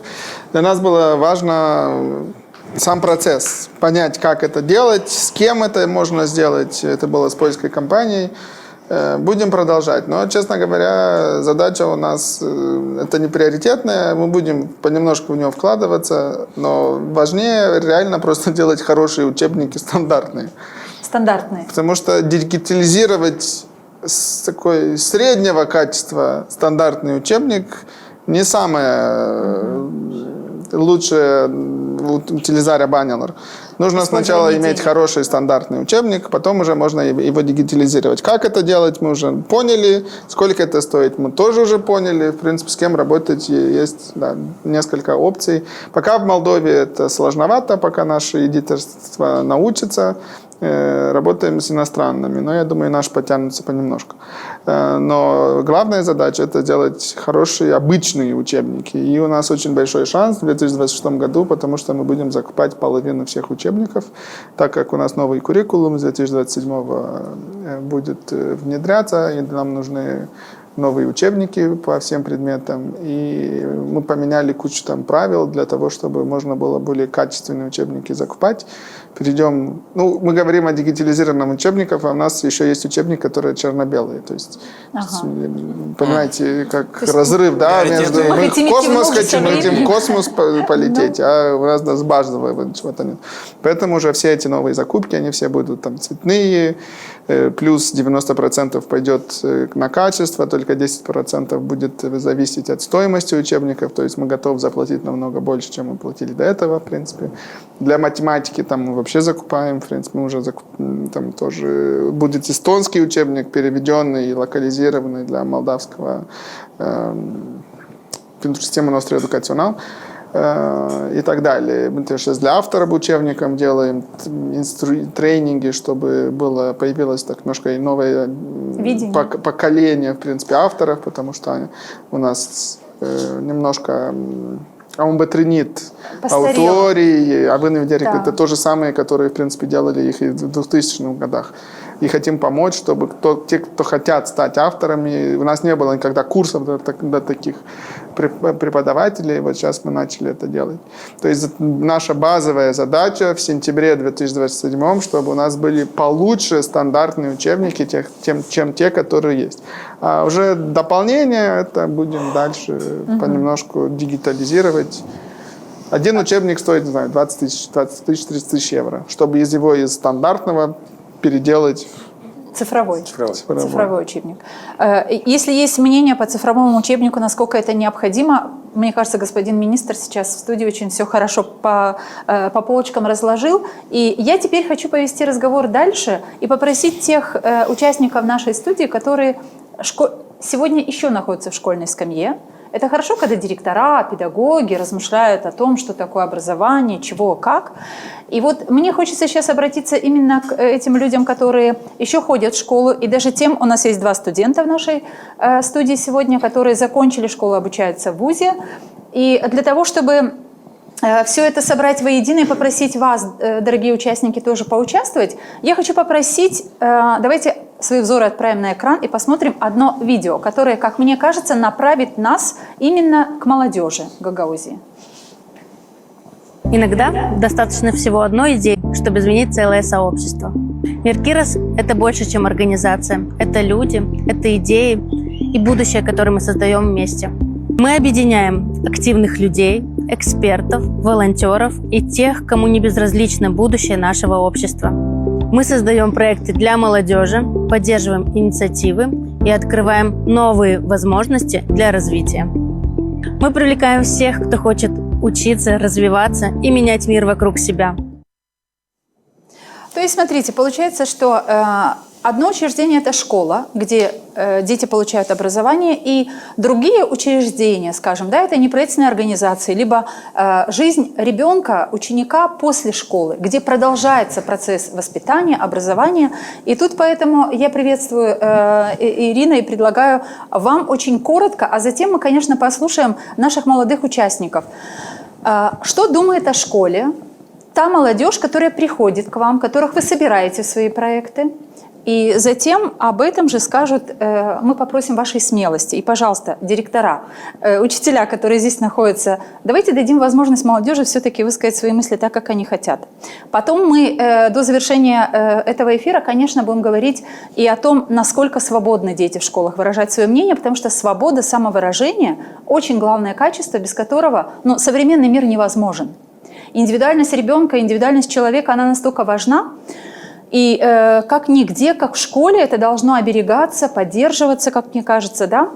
И вот неправительственный сектор, как нам показалось из видео, которые опубликованы на страничках Мир Кирос, это как раз такие НПО, которые дают возможность детям быть свободнее. Ирина, вам слово. Что говорят ученики откровенно, когда они к вам приходят после школы? В первую очередь, наверное, хочу отметить, что нынешнее поколение достаточно хорошо отстаивает свое личное мнение, личные границы. Они намного смелее высказываются. Не скажу, что мы слышали что-то прям категорично плохое от школы, потому что мы не занимаемся этим образованием. У нас больше, наверное, то самое неформальное. Креативное. Креативное, да, мы предоставляем различные возможности, немного выходим за рамки стандартного образования. И рассказываем, что есть еще вот такой взгляд. Не обязательно, мы не претендуем на роль учителей или преподавателей университетов. Мы, наверное, больше работаем с молодежью над тем, чтобы развивать в них какие-то лидерские качества, умения публичных выступлений, на то, чтобы они могли развивать свое критическое мышление, чтобы они могли распознавать, почему сегодня та или иная информация появляется у них в социальных сетях, и как они могут с ней работать, взаимодействовать и понимать, что есть пропаганда, а что есть дезинформация на сегодняшний день. Молодежь очень активная. Я замечаю по нашему городу, что у нас достаточно большое поле возможностей для работы с молодежью. Мы активно сотрудничаем и с лицеями, с молодежным советом, с примарией, и нет проблем. Я думаю, что все открыты достаточно к сотрудничеству. Если касаемо тех проектов, что мы реализовывали совместно со школами, я думаю, что имеет место быть, особенно среди молодежи старших классов, чтобы какие-то встречи или беседы, возможно, проводились без преподавателей. Потому что когда мы проводим встречи, и все-таки туда приходят преподаватели, дети сидят очень зажаты. Они находятся в родной школе с родными преподавателями, но все равно не отвечают достаточно откровенно. Возможно, боятся каких-то последствий, кто-то не боится, кто-то просто не хочет об этом говорить. Мы не выявляли каких-то огромных проблем в образовании. У нас немного другая специфика. Но я думаю, что лучше, наверное, узнать у молодежи, что они думают о общественных организациях и о нашей работе. Потому что в любом случае наши результаты – это как раз те активные молодые люди, с которыми мы работаем, и что они могли бы рассказать о нас. Потому что мы можем много чего рассказывать о своей работе. Но в первую очередь наши бенефициары – это самое важное. Да, а нам интересен был этот диалог, эта дискуссия, вернее, в том ключе, что думают ученики, которые сегодня работают. У каждого человека есть право говорить так, как он думает об этой системе, в которой он получает образование и воспитание. Поэтому среди нас, среди наших участников, есть вот такая молодая участница, которая, вы знаете, когда я созвонилась с Анастасией, приглашала ее в нашу студию, она мне написала, что можете ли вы позвонить в 8, потому что я занята, я работаю. И я себе подумала, так вроде она ученица 12 класса, то есть как бы если студенты работают, я понимаю нормально, а ученица 12 класса работает. И когда мы созвонились, мне Анастасия сказала, ну вы понимаете, я же веду курсы, я обучаю румынскому языку и английскому, да? Ну, в первую очередь английскому. Английскому. И вот такая у нас молодежь, поэтому, Анастасия, мы сейчас просим вот все, что может сказать ученик в присутствии министра педагогов, что хотели бы ученики поменять в образовательной системе и что видно на взгляд учеников изнутри, находясь и обучаясь. Пожалуйста. В первую очередь, что я бы поменяла, это, получается, излишнее требование к ученикам. То есть у нас ближе? В гагаузе еще больше дисциплин, как-то добавляется гагаузский, русский обязательно. И, например, я в румыноязычной школе, но в русскоязычных там каждый день 8 уроков, и относительно они все разные. Из моего опыта я ездила по обмену в США по программе Flex, и там каждый ученик выбирает то, что ему нужно. И каждый раз пробует новую профессию, но я понимаю, что до этого идти до таких огромных гигашкол, где много учеников, каждый выбирает, что хочет, до этого далеко, да. Но как минимум чуть-чуть упростить программу. То есть из того, что я спрашивала, готовясь к этой программе, у моих одноклассников, у детей из других классов, в том, что, например, в экзаменах мы сейчас готовимся к БАКу, очень много достаточно разной информации. Например, в математике там один модуль, математический анализ учится в 10 классе, потом что-то другое в 11 и в 12. И так сложно вспомнить, и оно потом особо не повторяется. И также, в принципе, уровень математики достаточно сложный. То есть, как это делают и в европейских странах, и в США также. Я училась, выбрала себе самый сложный курс, Calculus BC, и мы там проходили деривативы и интегралы. И программа в Молдове намного сложнее, да, на самом деле. И ну да, у меня там были самые лучшие оценки, мне как бы было приятно, да. Но многим все-таки как бы кажется, эта программа слишком сложной. Так что если как-то можно было бы упростить, и тем, кому это уже интересно, обучались бы дальше в университетах, то да. И точно на таком же более высоком уровне, например, история. Ученики гуманитарных классов, вот, которые сдают историю в обязательном порядке, жаловались на то, что много античного периода и периода Средневековья, который как бы тоже в обычной жизни не особо им нужен. Как бы. Вот. И то же самое сказала учительница, что лучше бы большая часть школьной программы была направлена на современный период, чтобы ученики также более ориентировались в каких-то происходящем, да, и также, может, какие-то... Ну, например, в Америке также есть класс government, где ученики изучают именно вот политическую ситуацию. Конечно же, важно разбираться в политике, чтобы...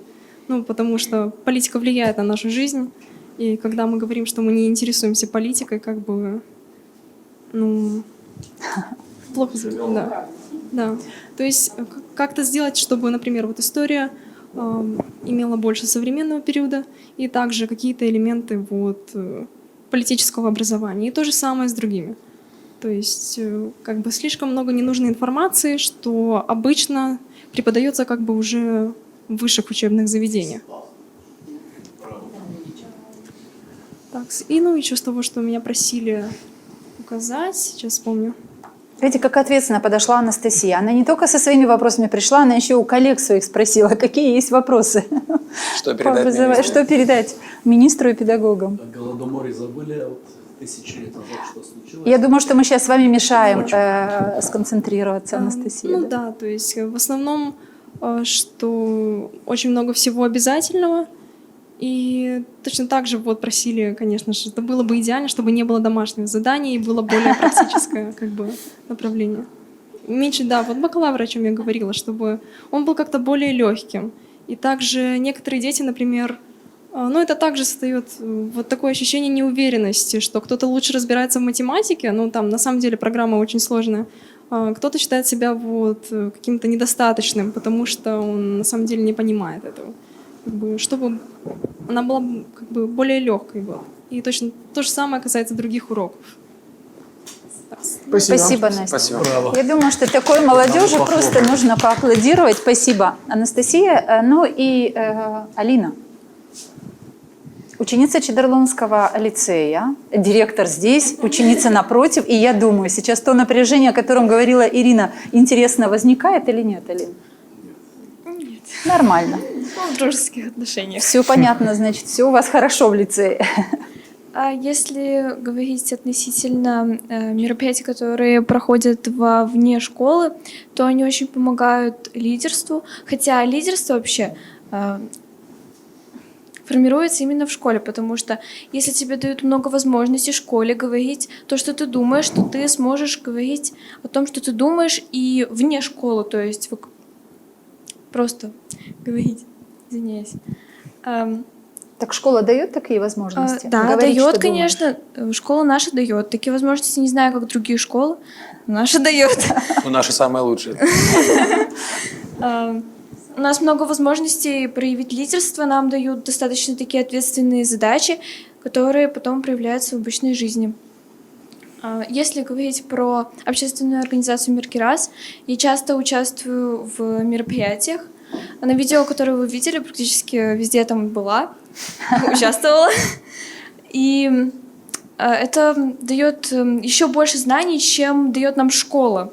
То есть то, что нам не преподают. Ну, так скажем, это не входит в обязательную образовательную систему. И это очень помогает нам много чего узнать. И также коммуницировать с другими людьми, находить новое общение. Поэтому я считаю, что это очень важно для молодежи участвовать в таких мероприятиях и быть смелее. А что ты можешь сказать о гражданской активности? Она занимает время. Ведь для того, чтобы ты принимала участие вот в этих мероприятиях, которые проводит Меркирас, надо, чтобы на это потратила время свое. Ну, можно же пойти, не знаю, там, куда поспать. ходит молодежь, куда поспать. Первые предложения Сергея. Ну, я не думала об этом, если честно. я сама по себе очень активная достаточно, и даже не думаю как-то, что... А как по поводу того, что это волонтерство, это бесплатно, молодежь все ждет, что за каждое действие нужно получить какую-то... Нет? Такого нет, я так не вознаграждения не считаю. ожидают? То есть я делаю это для того, чтобы что-то новое узнать, чтобы что-то новое попробовать, потом рассказать об этом опыте другим людям, чтобы они узнали, что такое существует. И это дает мне сил делать дальше это. Ну, Просто слава так. Богу. Как здорово. И, конечно, мы хотим услышать студентов Камрадского госуниверситета. Вы можете говорить смелее, как я понимаю. Почему? Потому что ученическая скамья уже осталась позади, вы уже учитесь в университете. Пожалуйста. Да, хотела бы высказаться насчет бакалавра, затрагивалась тема.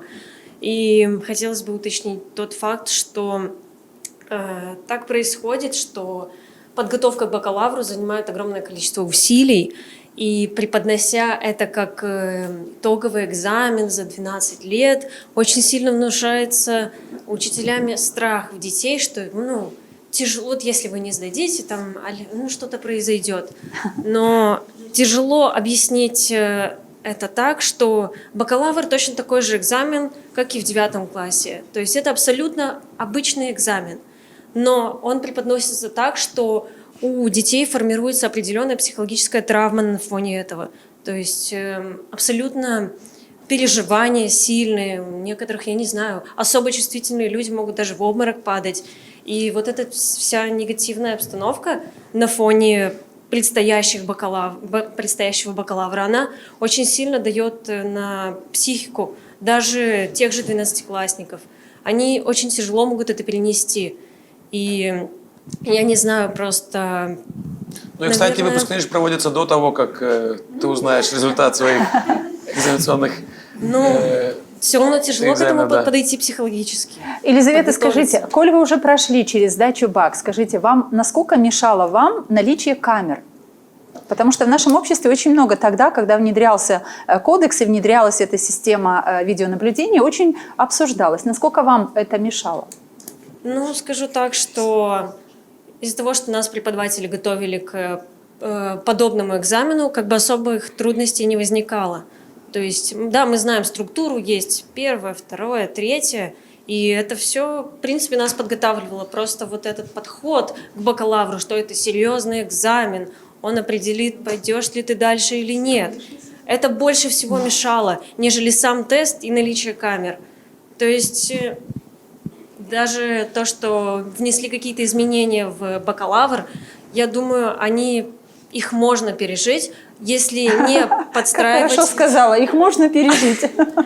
Если не подстраивать ту обстановку, то есть нагнетание того, что это может к чему-то плохому привести. Слишком расслабленными, я думаю, тоже нельзя. Тоже не нужно быть. Здесь нужно просто быть какая-то золотая середина. Психологически подготовленным к Я, этому. насколько понимаю, вы говорите больше о том, что нужно какое-то воодушевление, какая-то моральная поддержка, да. Не устрашение от предстоящего события.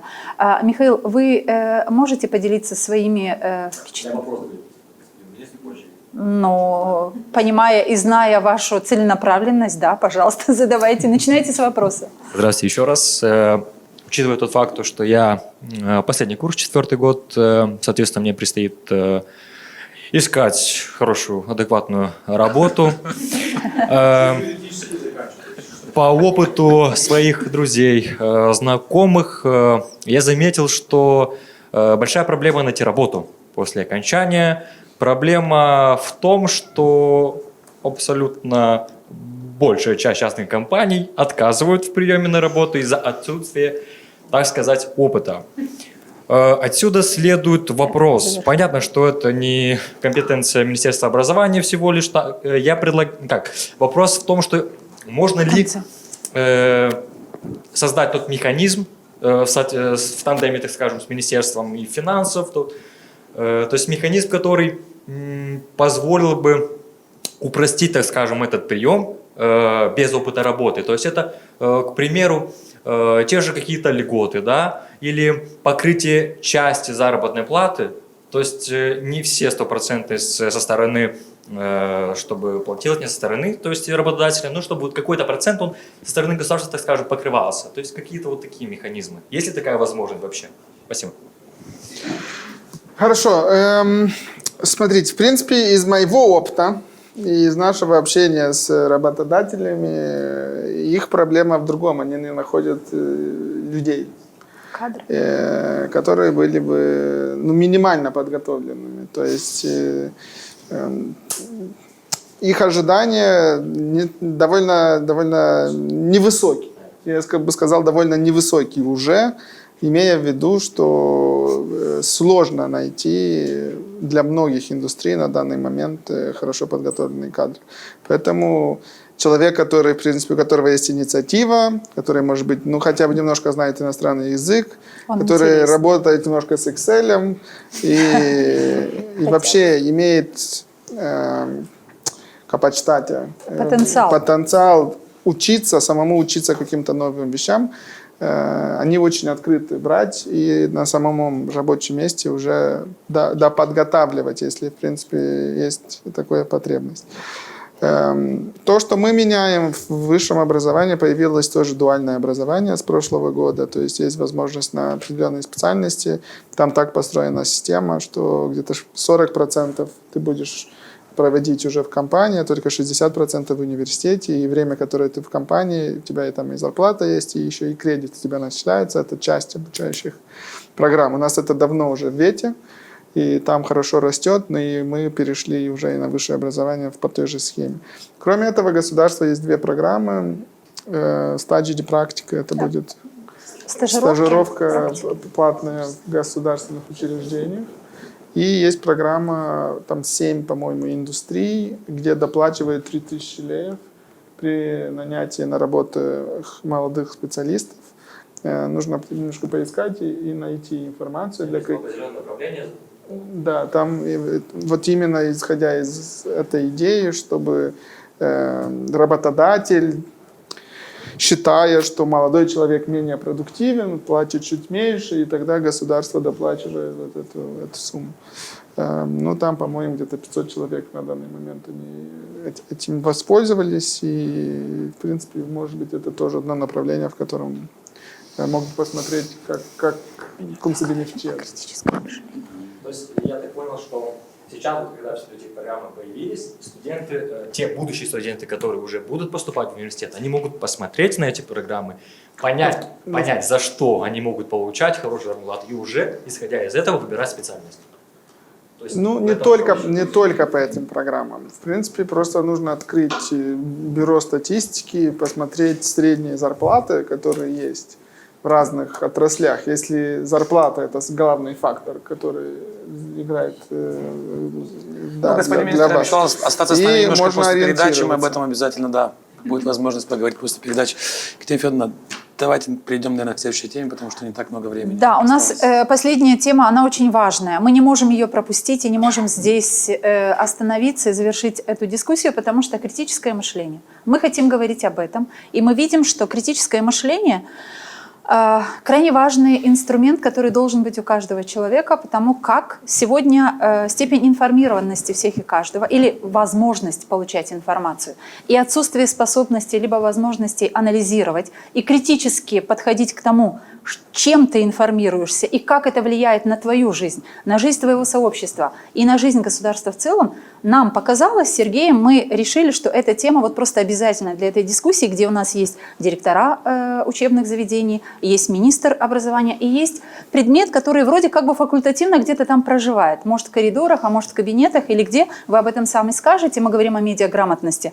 У нас есть Сергей Лысенко, говорит эксперт об этом, давайте послушаем и коротко затем продолжим в студии дискуссию. Критическое мышление очень важно. Очень важно, потому что растут требования к человеку. Растут требования к человеку принимать решения в быстро меняющейся ситуации. Мир не настолько стабилен, каким он был 100 лет назад или тем более 200 лет назад. В тех условиях относительной стабильности были определенные стратегии, когда несколько человек, занимавшиеся разработкой подобной стратегии, находили решения для тех типов проблем, которые появлялись. Современный мир меняется значительно быстрее, и поэтому у нас дилемма. Или мы останемся неуправляемыми, кем мы станем? Мы станем людьми, которые будут управляемы кем-то и постоянно будем находиться в состоянии жертвы, или мы станем действительно хозяевами своей судьбы и, понимая, что мы являемся хозяевами своей судьбы, будем понимать и то, что любое наше решение, любое наше действие влияет и на жизнь людей, которые находятся рядом с нами. И вот для того, чтобы обрабатывать все эти громадные объемы информации, и необходимо критическое мышление. Критическое мышление – это не отдельный предмет. Не может быть, мы можем попытаться создать этот предмет, критическое мышление, но критическое мышление – это интеллектуальный навык. И этот интеллектуальный навык должен практиковаться на всех видах предметов, тем, субъектов. Критическое мышление существует и в физике, критическое мышление и в математике, критическое мышление и в языке, в литературе, в истории. Но критическое мышление может быть важно в каких-то определенных темах, которые вы сказали, медиаграмотность, потому что это другая область, совершенно другой навык, который опять-таки отличает нас. В школе вроде бы есть государственные куррикулумы, есть учитель, который ставит определенные рамки, о чем мы говорим, о чем мы не говорим. Медиаграмотность – это касается того свободного пространства, в котором мы получаем доступ к любому источнику информации. И если в формальной системе образования кто-то уже установил определенные рамки, то вот в медиаграмотности эти рамки должен устанавливать только я. И этот как предмет, как особый навык работы с той информацией, которая появляется в медиапространстве, он, конечно же, необходим.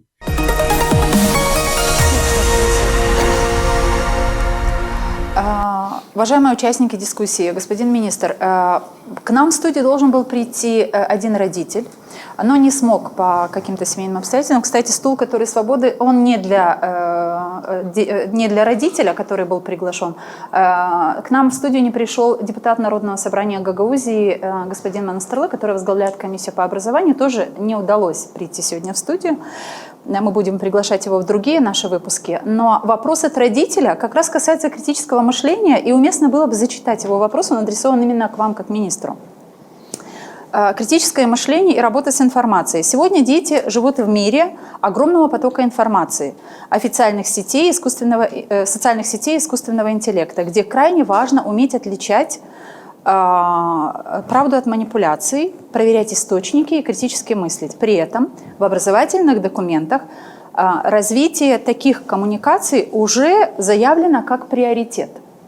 Вопрос к вам от родителя. Как министерство оценивает, насколько эти навыки реально формируются в обычных школах на практике, а не только присутствуют в документах как записанные нормы?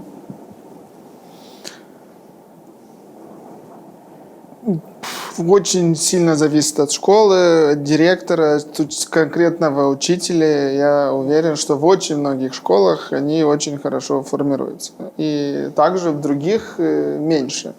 То есть не только в этом смысле, и по другим параметрам то, что мы видим в Молдове, оно не равномерно. Очень, я бы не оглоблял.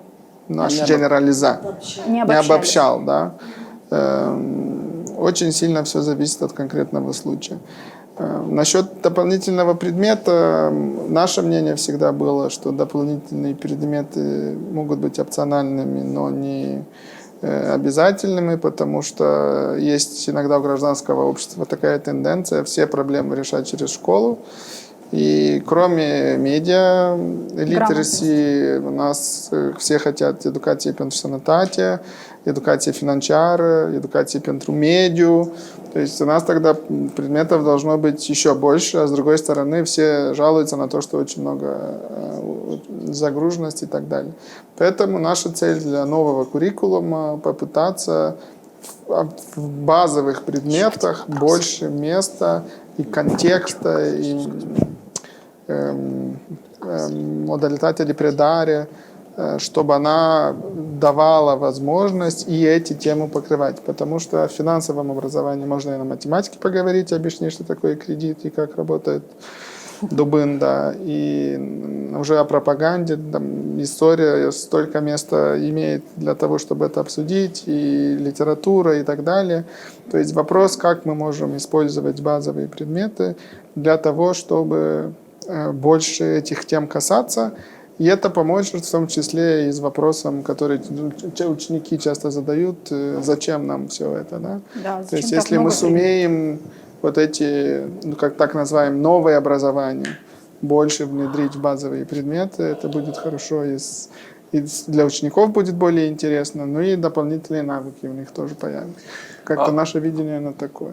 А уже, конечно, все зависит от учителя на местах. Иногда намного больше, чем то, что прописало министерство в учебнике или в куррикулуме. Разница реальная в каждодневном восприятии школы, это, конечно, учитель. Все исходит из этого. У нас может быть все идеальное, но если неподготовленный учитель, это одно, а может быть там, школа с мелом, и в принципе все, и человек с энергией, с вокатией. И это превыше всего. Но у нас нет времени, чтобы дать мысль нашего эксперта и о наставничестве, но, может быть, есть смысл тогда относительно критического мышления проводить какие-то наставнические курсы, я не знаю, стажировки или как, чтобы преподаватели в том числе владели этим инструментом критического анализа, потому что, вы говорите, что все зависит от педагогов, но педагог, когда заходит в класс к детям, то есть он заходит со своей системой ценностей. И если в этой системе ценностей есть в том числе критический подход, то он автоматически передается, понимаете? Вот тут не надо учить, как правильно сказал господин Лысенко, что это и в физике, и в математике, и везде. Но все зависит от человека, который несет в себе эти ценности. Ну, правильно, конечно, этому тоже нужно, в принципе, учить и контекст создавать. Но опять-таки, если мы говорим про всю систему, я, к сожалению, думаю, что из тех данных, которые у нас есть проблемы по знанию дисциплины. Очень часто... Самого предмета. Да. Не до критического мышления вы еще критическое педагогам. мышление это хорошо, и, в принципе, к этому тоже нужно идти и работать. Но очень часто, к сожалению, у нас еще есть проблемы с самим знанием самого предмета. Понятно. Проблема обозначена. Да, от родителей. Качество уроков физического воспитания. Родители нередко сталкиваются с ситуацией, когда уроки физкультуры проходят формально, объединяются несколько классов, часть детей остается без полноценной активности, а сам урок не приносит ожидаемой пользы. Как министерство контролирует реальное качество проведения таких занятий в школах, а не только их наличие в расписаниях? У этого родителя, кстати, надо заметить, 4 детей, которые все ходят в школу. То есть это родитель, у которого хороший опыт. Если нам кто-то напишет жалобу, мы проверим, а так мы не ходим по школам проверять. Вы не ходите по школам проверять? Нет, кто потому вот эти что папочки мы выстраиваем систему, где у нас есть директора, которые ответственны за свою школу, у которых есть бюджет, которые принимают решения, которые многое чего могут делать сами, им не нужно наставление сверху. В определенных случаях, когда кто-то где-то, может быть, сделает все не так идеально, и у нас есть какая-то жалоба, мы пойдем проверим. А выстраиваем мы систему на доверие, а не обратно, как у нас, в принципе, практикуется в Европа Диест и в нашем постсоветском пространстве, что мы не доверяем людям, поэтому мы все записываем, все перепроверяем. А мы хотим все-таки иначе немножко выстраивать, исходя из... Опять же развиваем есть критическое директор, человек подготовленный, Да.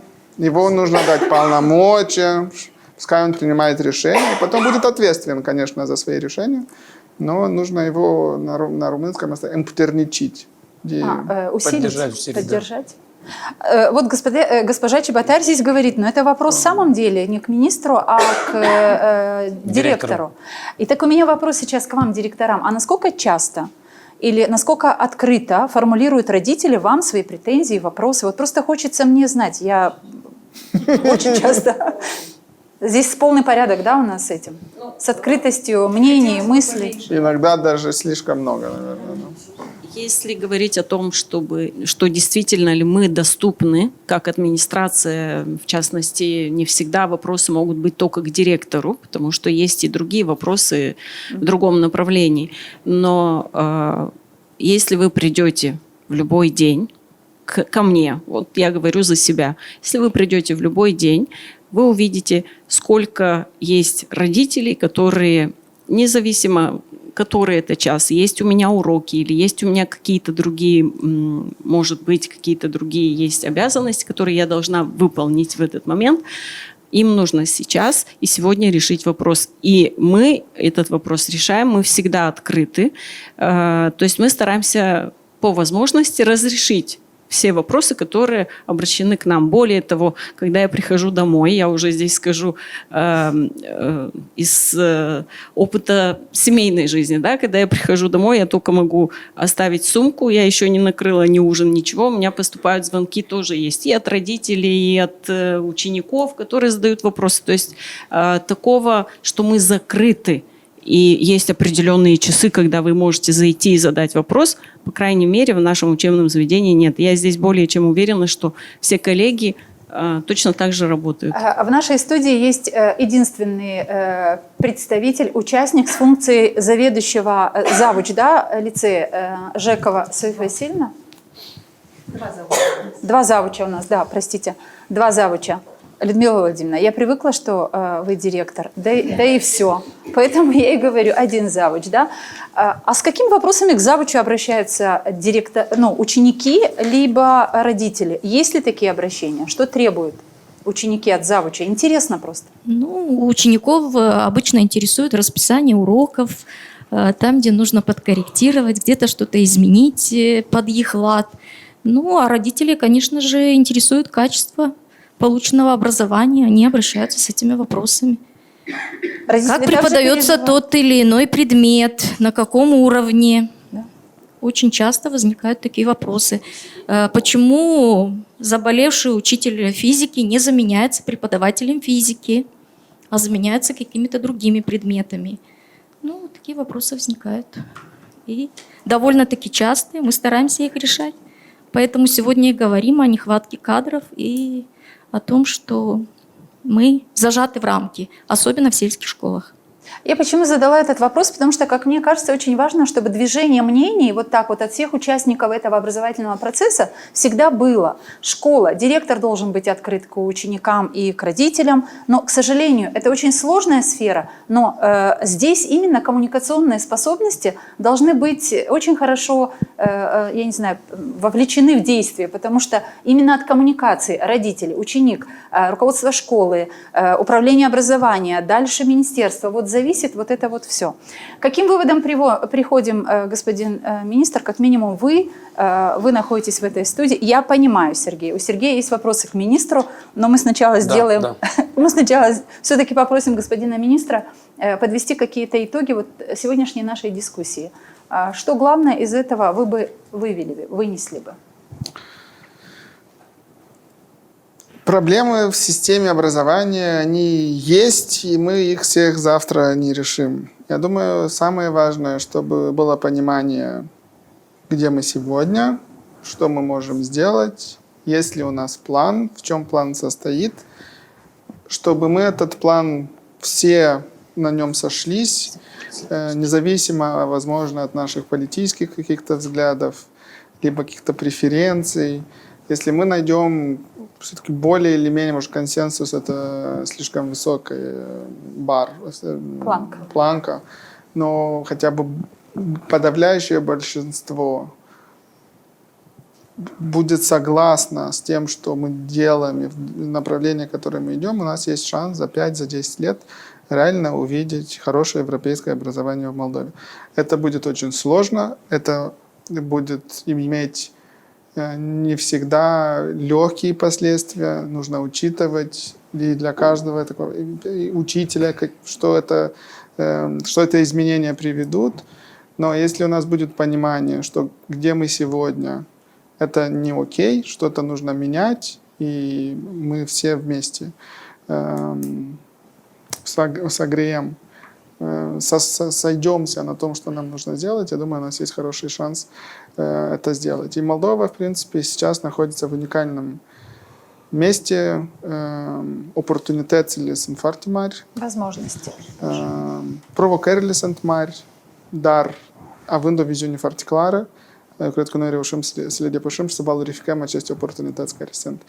И у меня такое чувство, что все-таки понемножку это общее видение и понимание, оно создается так медленно, но в принципе мы все как-то идем в том же направлении и понимании, что даже если есть вещи, которые непопулярны, сложные, но мы не можем от них уйти. Ну, к примеру, по сравнению с 2012 годом. Да? Все-таки немножко общество больше и больше к этому приходит. И это очень, очень хорошо. Все, господин министр, блиц, для вас нужно отвечать быстро. Начнем с простого вопроса. Чай или кофе? Кофе. Учитель в Молдове сегодня престижная профессия?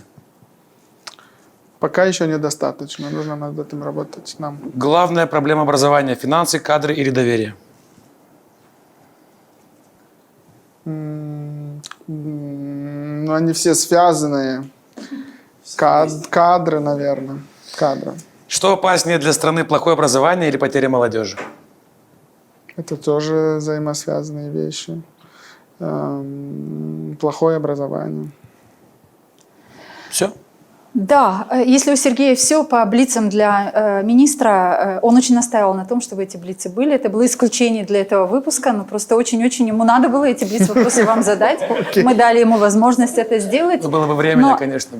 Господин министр сделал свои выводы. Я могу, если есть какие-то участники в этой студии, которые тоже привели или пришли к каким-то выводам, и вы хотели бы это озвучить, пожалуйста, микрофон можем быстренько каждому передать, если есть такое желание. Вот ваше мнение, насколько министр образования Республики Молдова открыт?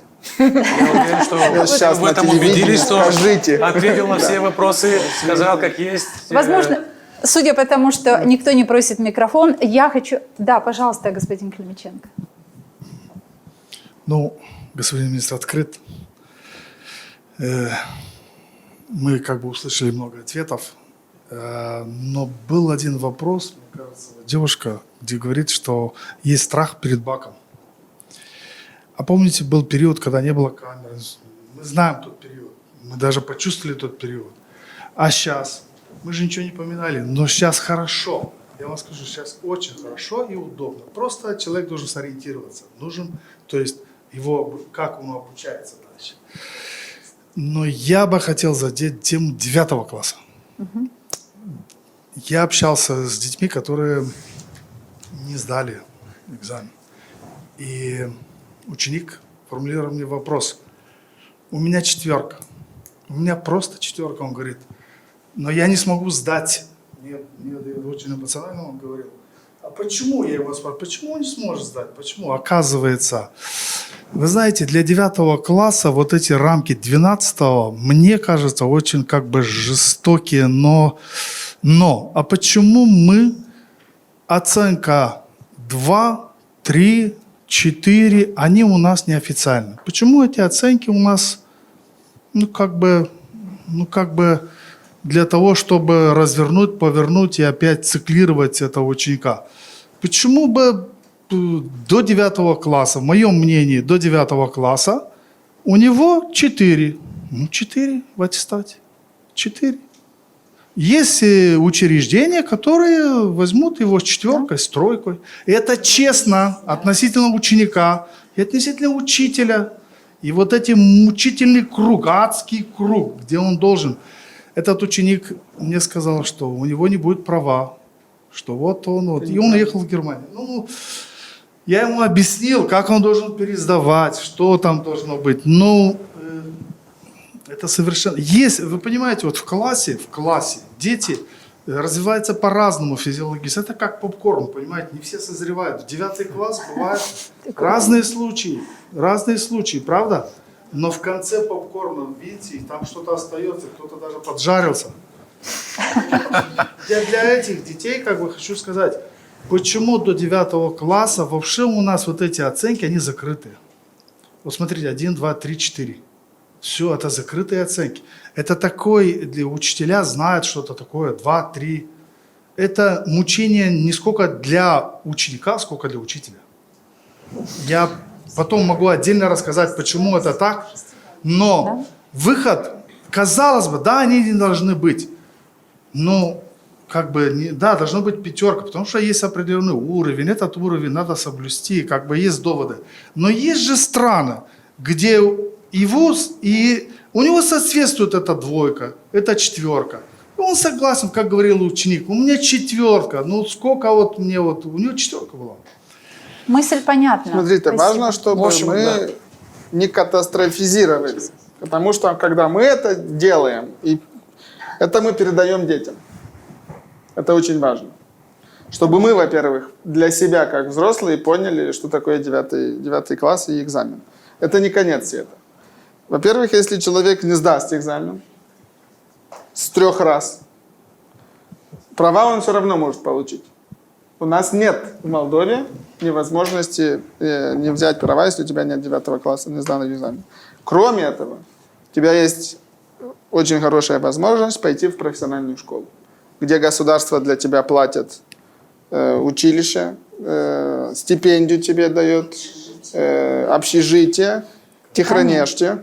И кроме этого еще и в дуальное образование идешь. То есть ты и работаешь, и учишься. После этого, если ты захочешь, можешь пойти опять в гимназию, либо пойти уже в колледж и так далее. То есть если мы так будем если мы скажем, что если ты не сдаешь экзамен, это конец света, весь этот стресс, он перейдет на ребенка. Если мы ему объясним, что у него есть много возможностей, и если он сдает, если он не сдает, это тоже будет правильно. Человек, который не смог сдать 9 класс, для него лицей не сработает. Он там точно не сможет, не выйти. С паркур программу школы. И prea complicat. Dacă tu ai 3 la matematică, tu n-ai să faci chimie, fizică, биология la nivel de liceu. И для тебя может быть лучше со всех точек зрения, если ты пойдешь, и у тебя будет профессия. Странность, он букатар, тракторист, он инженер-механик. И мы все это предоставляем как возможность. Da, și chiar am avut oaspeți de la școala profesională din Cahul, care au venit și au spus că noi avem, da, clasa 9, noi aveți probleme, veniți la noi tot. Și doamna zice că noi avem jumătate de grupă cu așa elevi și la ei, acolo în interior, oricum apare această problemă, el n-are certificat. Dar dacă ar avea certificatul ăsta cu nota 3 sau cu nota 4, el are certificat, ну nota 4, și мы можем выдавать între 4 Вы și же 5. все равно его выдаете, в принципе, просто как школа. Но мы можем его официально выдать. Это не принципиально. Вопрос, что ты с ним можешь дальше делать. И можешь, в принципе, можешь делать то же самое. Ты же все равно лицей ты не можешь. Но e vorba de liceu, evident. И смотрите, никогда решение не в том, чтобы мы толерировали списывание. Мы все понимаем. И мы все очень хорошо знаем, что на 9 классе происходило. Происходило то же самое, что и на баке. И, в принципе, еще немножко происходит, потому что мы правила изменили, но не так жестко, как на баке. И не пойдем по той же колее. Списывание – это никогда не решение. Это самый плохой аргумент. Давайте у нас будут хорошие результаты через списывание. Это провальный путь. И для системы, и для учителей, и для общества в целом. Но он же уже остался в прошлом. Спасибо Regulamentul de большое. evaluare, în vederea mea, deci până la clasa 9, n-ar fi rău să fie schimbat. Ca nota aceasta să fie negativă. Chiar dacă el n-a copiat, el a scris pe nota 3, nota lui. Давайте продолжим этот разговор по завершению нашего эфира. Я искренне благодарю каждого из вас, кто пришел сегодня в нашу студию. Спасибо вам за время, которое вы выделили. Этой сложной, как мы думали с Сергеем, так оно и получилось сложно, но мне кажется, очень открытой дискуссии. И я хочу поблагодарить каждого из вас за эту открытость. Я понимаю, как сложно было тем участникам, которые пришли сегодня на эту передачу, потому что по обыкновению в гагаузском сообществе, как вы правильно подметили, по-моему, и в начале, в таких больших студиях с большим числом людей не говорят на одну тему. Но мы в Гагаузии решили, что есть очень много тем, которые являются очень флексибельными, чувствительными, и на эти темы мы, Гагаuz Медиа, хотим говорить. И мы будем говорить это в первую очередь здесь, в Гагаузии, с теми людьми, которые являются специалистами, которые делают очень много хорошего и полезного. И мы хотим говорить с этими людьми, которые знают цену своего слова, цену своего дела. И делают это с честью, потому что то, что сегодня мы слышали, ответы учеников, выступления их, мнения их, но мне кажется, это звучит достойно, и мне это сегодня, ну не знаю, добавило сил и уверенности в том, что Молдова на правильном пути, и образовательная система Молдовы точно на правильном пути. И эта уверенность внушается еще и вот глазами и усилиями вот этих людей-директоров, за плечами которых есть очень большая ноша. Потому что нелегко работать ни с родителями, ни с учениками, ни с этой сложной современностью, которая накладывается разными не только технологиями, и многими другими обстоятельствами, в том числе и социальными проблемами каждой семьи, каждого ребенка, ну, много-много всякого. Вы знаете, господин министр сделал свои выводы, и я хотела бы к этому завершению эфира сказать о том, что я почувствовала сегодня, что вы были очень открыты, и я благодарна в первую очередь вам, господин министр, я почувствовала, если директора школ, которые говорят о системе образования, не чувствуют напряжения в присутствии министра, это говорит о многом. И мне кажется, что это важно, и это главное, потому что когда мы будем способны друг дружке озвучивать то, что мы думаем, мы быстрее решим эти вопросы. И я вначале сказала: господа директора, господин министр, давайте мы поговорим сегодня не о том, как мы хорошо что-то делаем, а давайте больше поговорим о проблемах. Спасибо, что вы нас услышали. И мы с Сергеем действительно очень волновались перед этим эфиром, потому что мы не из образовательной системы оба. И журналисты, они берутся за разные темы, не являясь специалистами в той или иной области. Наше вам спасибо за этот эфир. Ну и мы говорим нашим зрителям, что, друзья, получилось вот так длинно, да, но, как вы видели, проблемы образовательной системы, они еще длиннее. И мы, Гагауз Медиа, убеждены, что мы будем приглашать и других преподавателей, учителей, директоров, и еще раз министра, и еще много раз министра, для того, чтобы об этих вопросах говорить здесь, в Гагаузии, потому что это нужно обществу, потому что из государственного бюджета выделяется очень много средств для того, чтобы именно структура образования и воспитания воспитала таких граждан, которые могут осознанно подходить ко всему тому, что важно для страны. А для страны всегда важен выбор, и выбор должен быть качественный и в образовании, и в гражданском смысле. Искренне благодарим. Да, и мы надеемся, что все педагоги Гагаузии обязательно посмотрят нашу передачу, поставят свои лайки, подпишутся на наш канал. Да. И пожалею, что не пришли те, которые... Да, всем еще раз спасибо огромное Спасибо. за интересный разговор. Мы всегда ждем вас в нашей студии. Спасибо. Обязательно подписывайтесь на нас. Это был YouTube-канал Гагауз Медиа. Всем всего хорошего и увидимся.